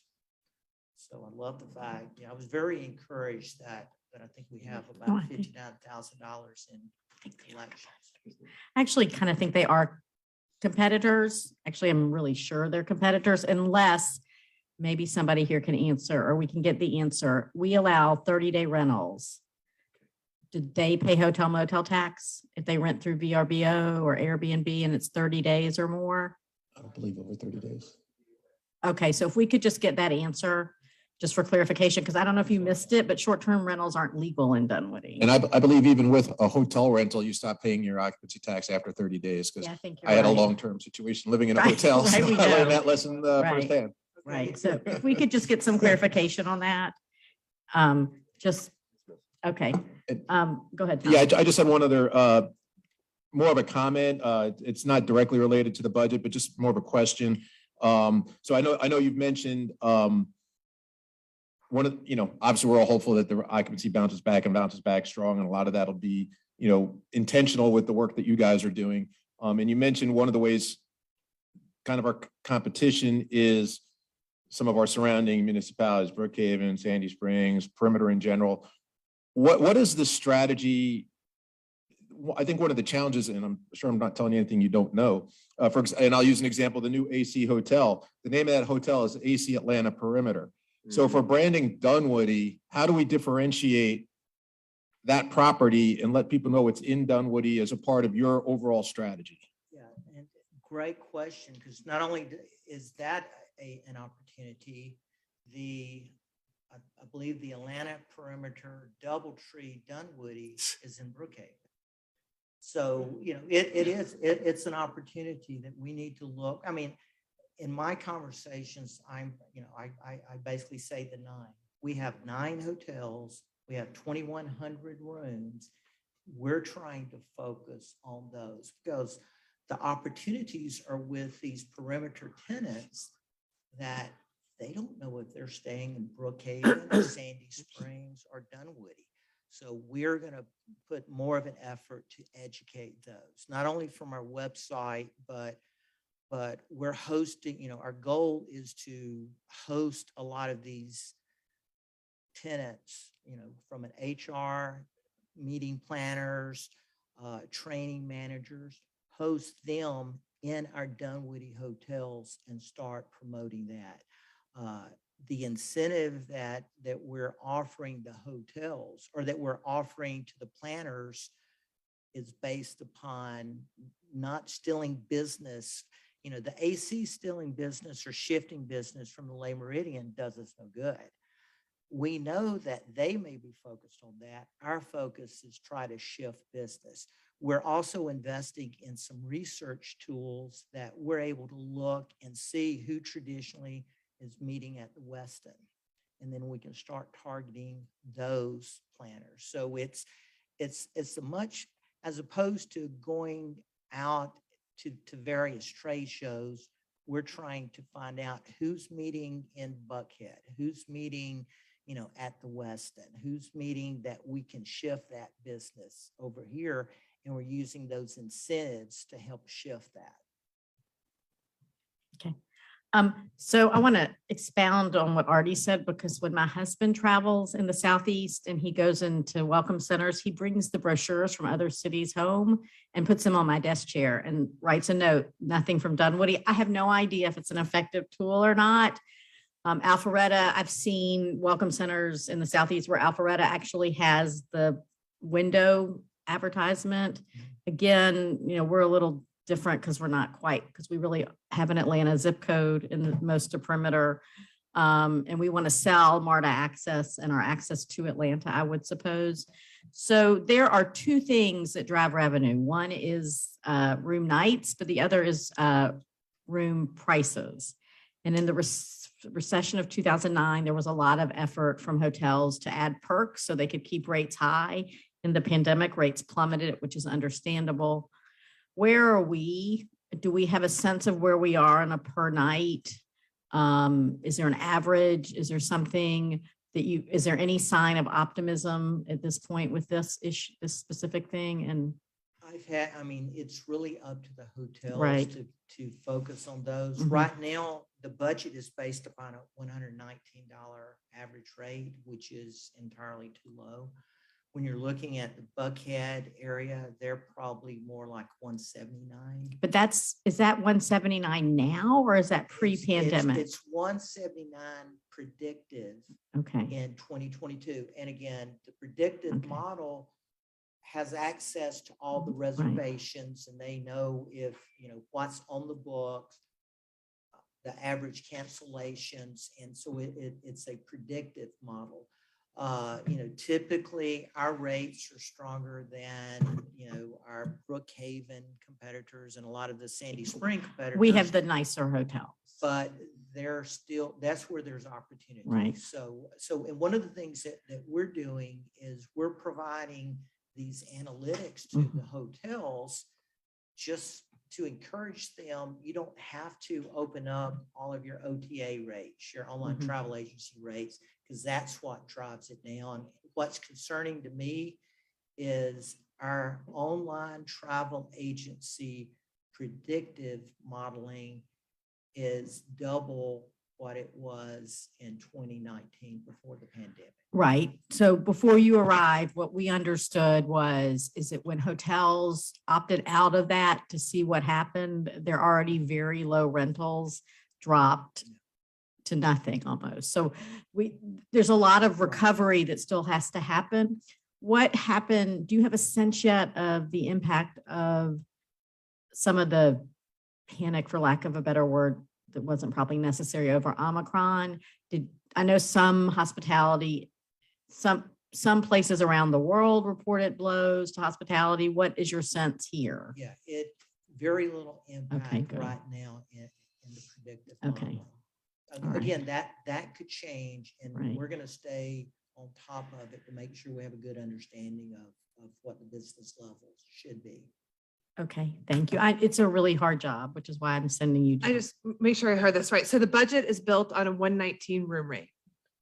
Yeah, the budget Right. is Okay, average. yeah, on average. And Okay. if I can, if you can see this, I think you may see an Excel spreadsheet. It shows in June, there's 63,000 room night opportunities. The June occupancy is 71% at 123 average Oh, that's a rate. forecast. Yeah, this is what we budget. I budgeted based upon this predictive modeling forecast. And I actually took the central perimeter area hotels, and then I looked at our Smith travel report. Traditionally, Dunwoody hotels were about $5 higher in rate, but they were less in occupancy. So I made those adjustments as well. Okay, thank you. Yes, absolutely. So I think we have a lot to offer in our city. I mean, we really do, if you're here, around here. What I think some of the challenges I travel around the nation is, what do people think of us? I mean, I don't know, some cities are known, I know, for the Liberty Bell. I don't know, I'm pick something, right? But what's the draw that I could just go and catch that person, get them to come back? And we just have so much to offer. I'm not sure if we just have to pick one, or if there is, or if something else that I'm thinking that if we have something like that, we might be able to draw more people, not just to visit, but just to our city, Sometimes as a resident, I'm thinking it's a good thing because I have a nice quiet city, and then I have a good thing to enjoy, but we need the revenue, we want the business, we want people to come as visitors. So another food for thought. Yeah, absolutely. Traditionally, Dunwoody, especially being the home of so many Fortune 500 companies, that's a big demand generator. We want to make sure that we're capturing more than our fair share. And then we're really, looking at, the culinary opportunities, the shopping, the retail opportunities, and we have a pretty aggressive consumer email campaign that we're going to initiate to try to drive people here to spend their money. All right, Joe now. Move to approve. Moved by Joe, Second. second by Artie. Any further discussion or questions? Seeing none, I call the question. All in favor of approving this budget, say aye. Aye. Any opposed? Hearing none, that passes unanimously. Thank you very much. Thank you. Thank you for your time and your service.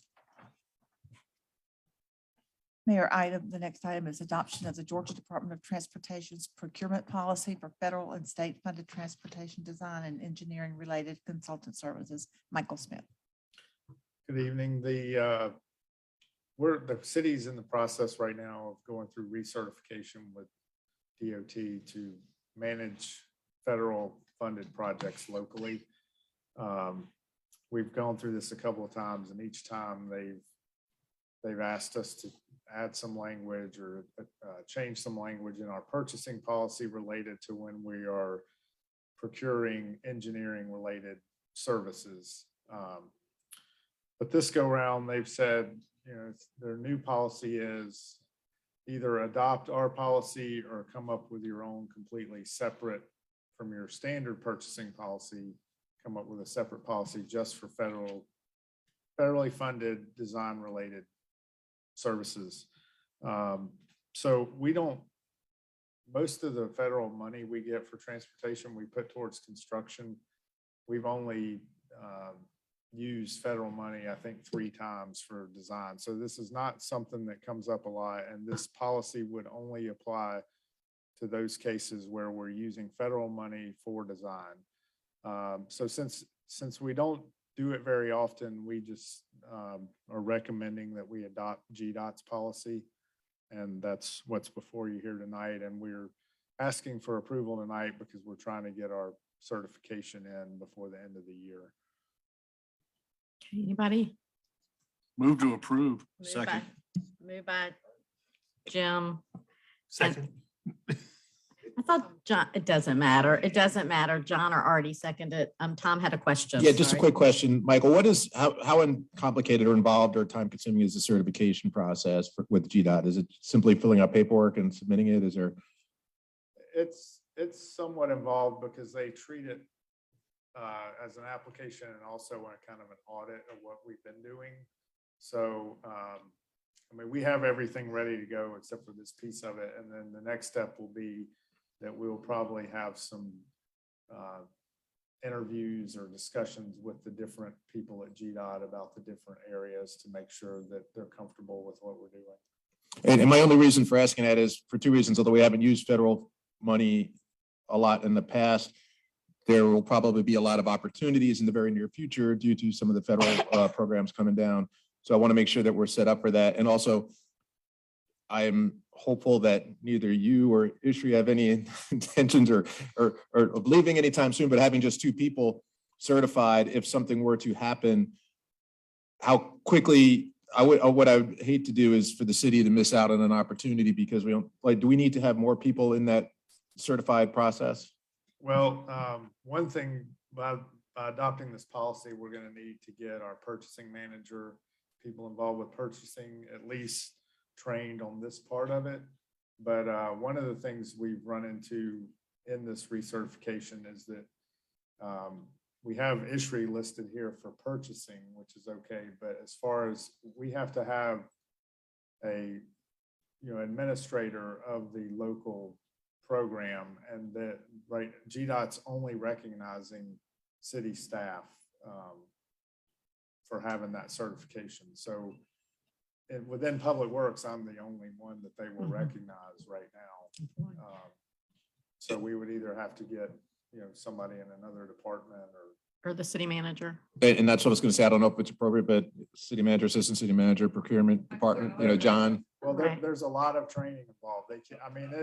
Every 3 years, there's like 4 days of training, or close to 6 or 8 days of training. So Wow. it's become pretty involved. Oh, boy. So what happens in little places based on a conversation with Senator Ossoff one time? A lot of little cities don't chase this money, right? Well, they can still get money, but they can't administer the projects locally. GDOT has to administer it for them, which is, it's an option for everybody, But we had yeah. such a bad experience that Yeah. time, Yeah. right? Okay, so y'all will figure out that thing Yes. in-house, Yeah. right? Okay, So, yeah, there's a motion on the table. Go ahead. We still take questions and no, comments. it's like, do we ever have a plans of having our own policy, creating our own policy? I I don't know if it's practical. I'm just asking. Yeah, probably not right now because of how little we're gonna be having this come up, and because GDOT's is so thorough, and they would probably just make ours mostly match theirs anyway.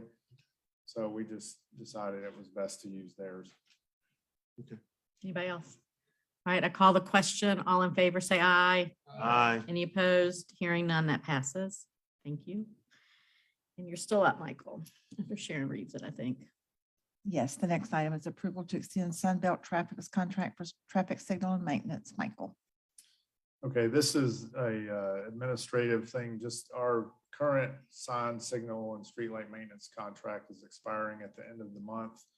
We've already received proposals for a new contract, but not ready to put that on the agenda until January. So just requesting for the current contractor's contract to be extended until the new one's put in place in January.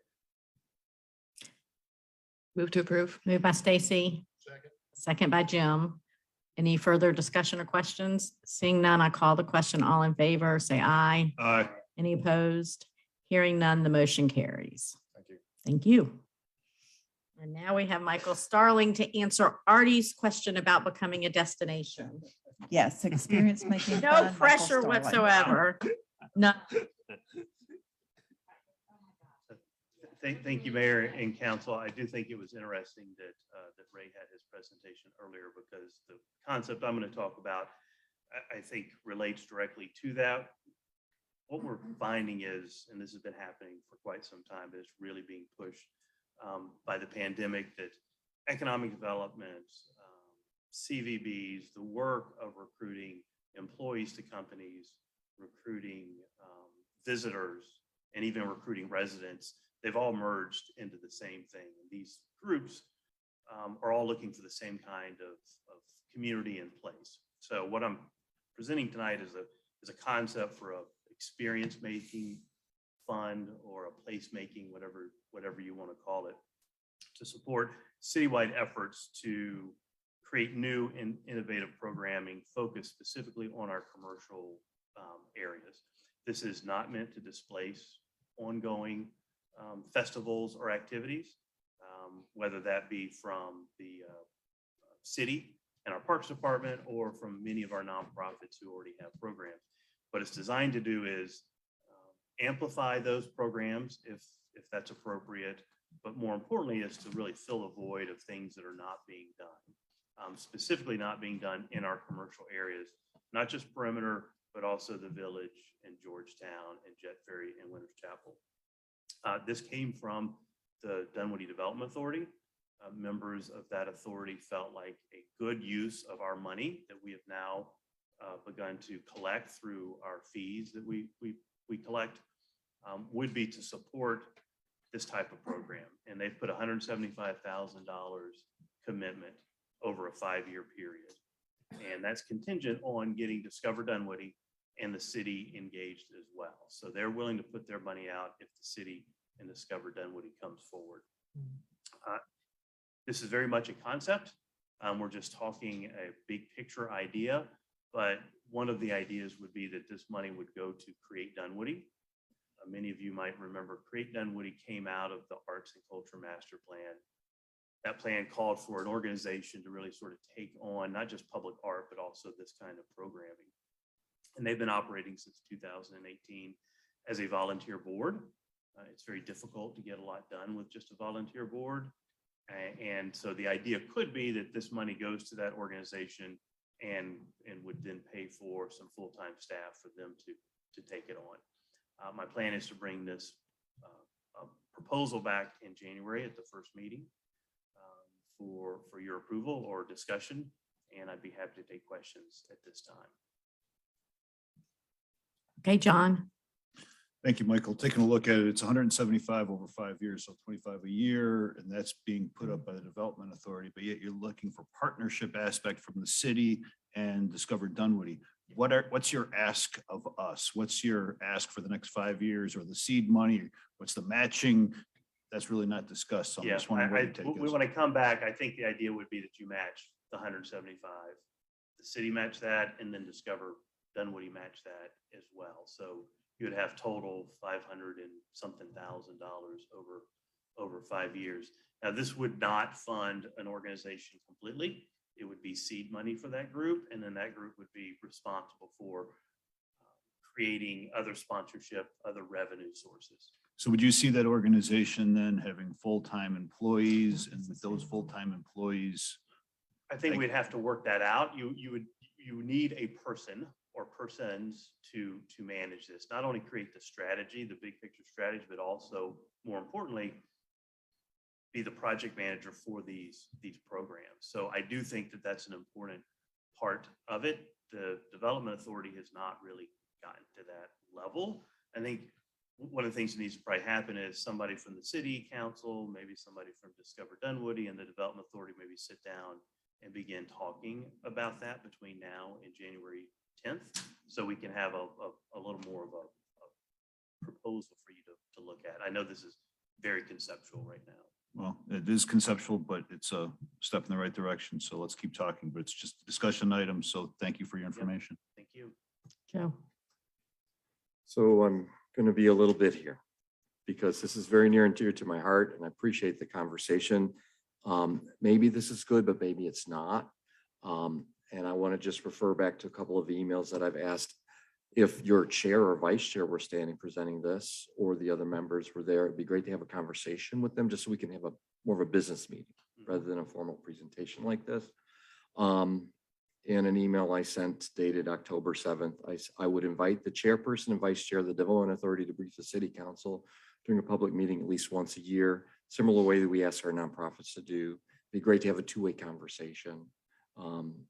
What we did the past year, why they did it, what do they intend to do on the next year? And then we can talk. Let's have a working session where we can provide guidance, two-way conversation. So I look at, it was Norcross in July of 2021 that they had a joint day-long workshop with their different boards, authorities, and the council, and they went through and developed a strategic direction and guidance. So I'm not against this concept, but I'd rather have a strategic planning meeting together with the two entities to say, what do we really want to focus on and how do we want to do it? I don't care how long it takes or how often we meet. I'd love to interact and engage proactively with them to get to that point. Right? And again, the other email I sent back in August after going to the GMA meeting was that we need to fully engage our Development Authority, but in a proactive fashion. Of that joint meeting with the authority, other stakeholders, establishing a formal IGA with implementation plan, undertaking a strategic initiative. So again, with that formal IGA, then we can all be on the same sheet of music. So, that's the kind of thing that I'd just rather elevate the conversation and develop a strategic direction. Thank you. Stacey, anything? No, I look forward to, I'm looking forward to not just the concept, but like where we're going with it. And I also had never heard the expression experience economy before, but that really makes sense. It's what retail is going towards. And now the most interesting part is now that's what office is about. Right. You have to compete to bring your workforce back to the office, and you're not going to do it by just having a sort of a suburban model. So they really want to have the same kind of thing that retailers or restaurants want. Anything on this side? Jim? Look forward to working with you from the Right. the Discover Dunwoody side. Right. Anything? Yeah, no, just I'm excited about the potential here. I think it's a great idea, and it's something that I hear of not only, just from our residents alone. They want these types of experiences here, and very fortunate we got some Discover Dunwoody people here to hear this. And obviously, before it comes to us, I'm hopeful that they've been well engaged in the conversation as well, so that all of the interested parties are on the same page. But thank you. I'm excited about what this could turn into. Yeah, I think Ray presented to his board this concept, and they liked it. They're looking for the same thing you're looking for, a little bit more detail. Right. Now that I think we've gotten all three partners sort of nodding, yes, this sounds like a good idea, we can go ahead and put that together with detail. So I am afraid that January 10th might be too optimistic because of the holidays. And I'm wondering if you're trying to get 3 people together between now and January 10th, 3 representatives, if that's what you said, maybe I misunderstood. Did I misunderstand that? No, if January 10th doesn't work, then we can push it off. a Yeah, little just, bit. we're trying to keep, actually, we were trying to keep the agenda small January 10th if we can. Sharon's nodding at me. So I think we can go ahead and push it 2 weeks if that's Okay. okay with you. I Yeah, don't think that's it'll fine. have a huge impact. I think that this is a good idea. I think you and I discussed whether it can really be full-time staff or if we should start with part-time staff so that the budget challenges. I think, to me, one of the most promising parts of this is it'll give us an idea of, when you have a volunteer board, it's a lot harder to raise money. That's just the way it is, because volunteers don't always like to raise money. They're not always good at it, especially for a cause that isn't like pull at the heartstrings. And so the idea that we'll have some professional staff for the next few years will give us a sense whether or not this is a sustainable model. And so, I think there's lots of nuts and bolts to work out, but I think in general, this is something really needed. And mostly also because we need to figure out how to activate this part of town. We do a really good job at Brook Run Park, but I don't know if the guests in the hotel are even aware that the arts festivals have, I just don't know. So I think we need to, especially because we need to build back our office market as well as our hotels. This is a good opportunity to focus on a different part of Dunwoody as well as the whole city, but. Yeah, agreed. Okay. Lynn, can I just Yeah. clarify? I heard you mention staff. Is that part of I read the 2 letters, document memos, is that? Well, no, we implied? discussed, You know, we discussed, I guess, the potential of using some of this funding to have a professional person, because it's really hard for volunteer boards to raise, for me, one of the big questions of any organization that has a role, and we were discussing one today at dinner, not in Dunwoody, that folded, is that it gives us a chance when they have professional guidance to know if this is a viable model for the future, that they can support themselves. If it's much harder, it's hard for volunteers to raise money anyway. It's harder for a cause that is not heartstring pulling. It's even harder. So it's just an idea that there's nothing in stone yet. It was just a thought. I would say that without staff. of Right, some we sort, know, right. You're never going to pull these programs off. Right. You're never going to have No. the activity, and that's really what this is about. Yeah. And I also think there's a room for discussion about board representation from each of these bodies, and whether it's voting members or ex officio or whatever. There's lots of nuts and bolts that need to be worked out. And Create Dunwoody is certainly aware that the structure that was created for them, Right. basically given to them, Right, didn't work. isn't really working the way it's set up. So yes, the board makeup have to change for that organization. Right. Okay, well, we'll All see right. you in the end of January. All right. Thank you. All right. Public comments?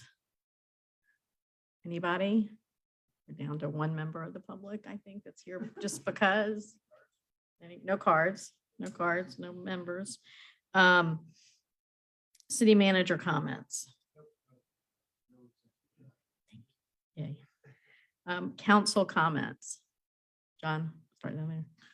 Thank you. Last Monday, we had a public meeting for the Parks Department with a lot of feedback from citizens regarding plans for both Austin and the park on Vermac. A lot of email, council's gotten lots of email, and I'm not sure we've done our due diligence in the sense of looking at every option. And so before any final decisions are ever made, I want to make sure that council is fully vetted when it comes to options. If you think of Marist High School, think of the YMCA fields, those soccer fields. There's pipelines through there that you could probably drive a VW bug through. So there's pipelines right through underneath all those soccer fields. And I'm not sure that we should be, not looking to put things on top of pipelines and under power lines, and look at our options. I know there's trees, I know there's storm, retention ponds, and there's going to be cost.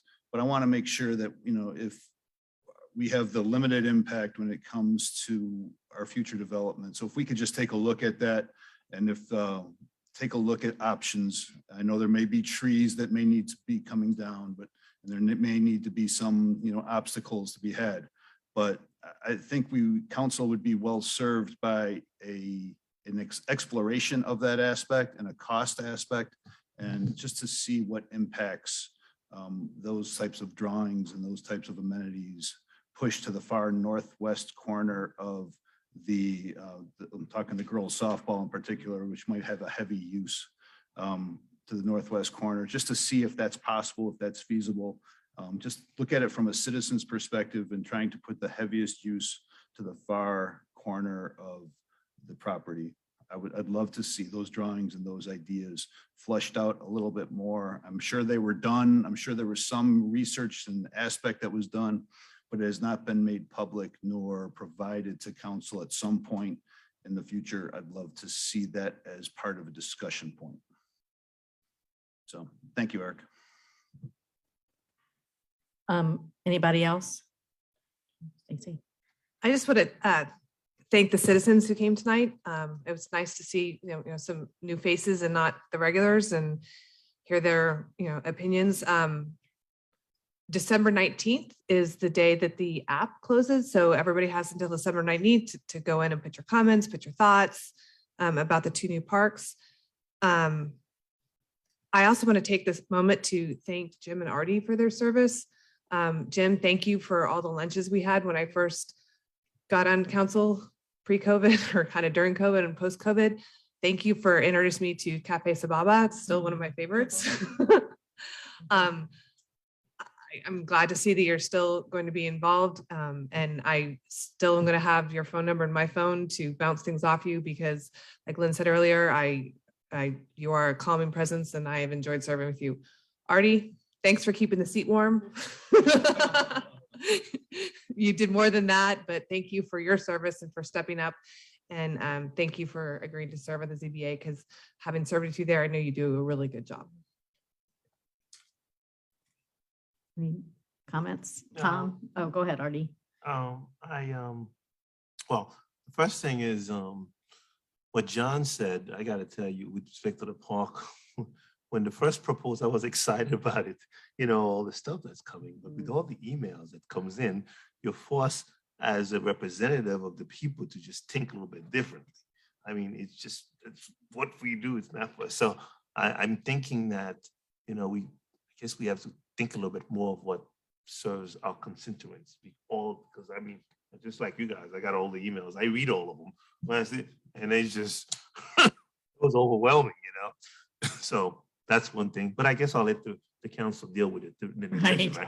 Thank you for leaving. But with us. on another note, my time was short, but I was telling someone, I said, I learned a lot. And it's in, because you could probably all agree, Mabel, I hope you do, that with the political climate, it makes you think that, oh, forget it, people, but it's so much different here in Dunwoody. And you guys should really applaud yourselves, because each and every person here in my short time here has a different personality and sees things differently and analyze it. I mean, to the point that in my short time, maybe because I try to listen a lot, I could predict a lot of times what's going to come or who's going to say something. And I'm like, oh, yep, I knew. Well, I knew John was going to say that. Oh, I knew. And Tom, yep, there goes Tom. And of course, Stacey, I knew from ZBA. But keep your personalities. And Eric, see, I know some of you from before, like, and there's other people that are part of this that people don't realize, like chief of police that's here every single session and gets here. I mean, man, I'm like, this man hasn't gone home yet, we have Pat. We know each other from before, from dealing, but he's there all the time. But it's great. You have a good thing going. And Sharon, oh boy, I don't know how many hats do you have. And people don't realize the resources that we have here. And it's okay to disagree. I say to people, you got to disagree. If you have one person that's homogeneous, what do you need all the people for? I mean, you need the different. And we have that here in the city. It's a lot more diverse than people think. And it's not about race or anything. It's just people are different and we embrace that. So keep going. And I'll be on the ZBA. And hey, we'll see what happens. Thank you very much. You guys were great. So first, just a quick comment on the parks. One thing that came from several of the commenters was the concern with lights. I'm going to comment on that specifically because that's a big interest of mine. I was very concerned about that with the ball fields at the middle school. And what I came to realize is that I was remembering how that stuff worked 25 years ago when I was dealing with site lighting professionally. And there's just been a huge quantum leap change in how site lighting works. Fundamentally, with LED site lighting, there is no light spillover to the neighbors. And I don't know if any of those folks are listening now, they probably aren't, but I just want everybody up here to realize, go stand on the sidewalk at Brook Run or on North Peachtree next to the ball fields when the lights are on and try to read a newspaper. Good luck with that. That's how little light spillover there is. The site lighting, when we were playing on those fields, would have spilled over hugely, to where it would be obnoxious for neighbors. It just simply isn't now. You see a lit surface in the distance, but it is not lighting your yard, your street, any of that. So anyway, I wanted to give a quick comment on those because I think it's worth kind of realizing when that concern comes forth from our citizens, because I would encourage them to go do what I just suggested. Go look at how little spillover there is from this modern LED lighting. So with that, this is it, unless there's and hopefully there isn't a special called meeting between now and when I exit the scene. Thank you. Knock on wood. It's been great working with all y'all, both here on the dais and with staff. I'll still be around and, I'll still take phone calls but it's been great. Just let's not lose sight of why Dunwoody was formed. Dunwoody was formed because we were getting crappy zoning decisions from the county. We were not getting roads repaved. We weren't, nor sidewalks built, multi-purpose trails, none of that on the public works side. We were not getting good police protection.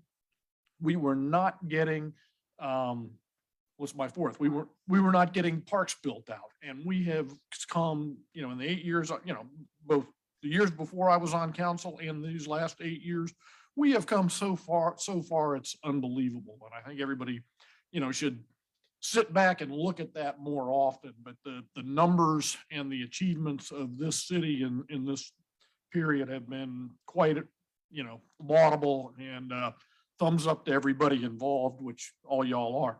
So thanks. I have one more thing to say. Okay. I tell you, Lynn, you're undervalued. Man, what a manager. I'm telling you, she's got control of people, and we're lucky to have you. No, but you need it. I tell you, it's a compliment. I think the city of Dunwoody is lucky to have you. With that, I'm off.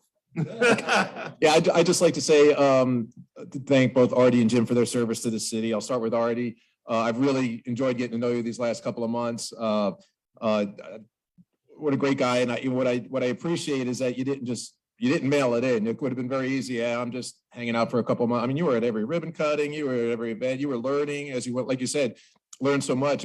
That was because of the effort that you put into the job. So I appreciate you doing that. And I mean, and heck, you learned, you jumped right in to the middle of a zoning decision with some unhappy neighbors. And you literally jumped right into that conversation or a part of the meeting. So thank you for your service. Although it was short term, it was not without impact. You did make a difference in your short time here. So thank you. And hopefully we'll continue to have dialogue and conversations and talk. I've enjoyed getting to know you. And Jim, 8 years of service. Wow. On this job. You've done an amazing job serving the city. A lot of things have already been said about your insight into things, and I second all of those things. I think one of the things that I've admired is you never sought the spotlight for you've done so much for the city behind the scenes that nobody even knows about. You just went out there and did it because it was the right thing to do, or because it benefited the city, and never sought the spotlight or recognition. One example I'll give that I was trying to, I mean, there's a million examples, but just this with with the impact of COVID, and MARTA shutting down service and in the city. And you stepped up recognizing the impact that had on a lot of our citizens not being able to get to work or to the doctor or to the store. And you worked very closely with MARTA, again, with probably nobody knew you were even doing it, but you worked so hard to try and get service for those people. And those are the types of things that really, that speak so highly of your character. So thank you so much for your service to the city. I really enjoyed getting to know you a lot more. I mean, I know you before this. We were on the same tennis team years and years and years ago, but certainly got to know you at a whole other level in this job. I've enjoyed all of our conversations, both city related and on other topics. And for me personally, it's going to be a little weird. My entire time on council, you've sat beside me here in the dais, and I'm going to have a new neighbor starting in January. But appreciate your service. You'll be missed, but hopefully we'll stay in touch. And I know you and Carolyn are going to enjoy a lot more time at the lake, but maybe not so much because you got to work with us, the convention board. So, but thank you both for continuing your service to the city. But thank you both. Lynn, John, go I'm a ahead. man of few words. Thank you both for your service. I've enjoyed my time with you immensely. Value both of you. And in reality, what I really want to say is that council here has taken up a small collection just to get you a gift that's a little bit different. So please take this home with you. This is yours. It's right in front of you. It's right there. So, just it's from all of us to you. So thank you. Actually, we gave, right. So, you're very funny. Oh, Joe, go ahead. Did you have something? Okay. Right. Okay. So Artie, you did great. I asked you and you said, can I have some time to think about it? And I said, probably, yeah, 12 hours or something. And then I probably had to call you to get your answer when you begin a text. I'm sorry to be a pest, but, and you still answered me, which is awesome. And I appreciate it. And you've done great. You have done so good. You jumped in as, you didn't phone it in. You've asked great questions. You jumped into the Dunwoody Village fray, like your first day in office, which was very brave.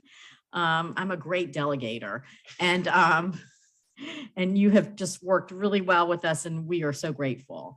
And Jim, Tom said stuff so eloquently. You never said no to me. If I said, could you handle something? Or even when we were just council people from District 2, you were always willing to do the hard work and take sometimes the unpopular stand. And you are a tremendous sounding board. And that has been immensely helpful because you are a reasonable and calm leader. And we are so grateful that you chose, as I said earlier, to share your time and talent, and your legacy will be visible and in place for decades, forever, for the projects you helped get completed and the projects we're still working on and the projects that may take a lot longer than I'll ever understand why. But, and Jim always understood why. Jim always understood why. But we are so grateful for your time and talents, and that you chose to share them with our citizens. They're the lucky ones. So thank you. And with that, unless anybody else has anything to add. Move to adjourn. Artie? Second. Move to adjourn. All in favor, say aye. Aye. All opposed, hearing none. The motion carries. Thank you, everyone. Okay.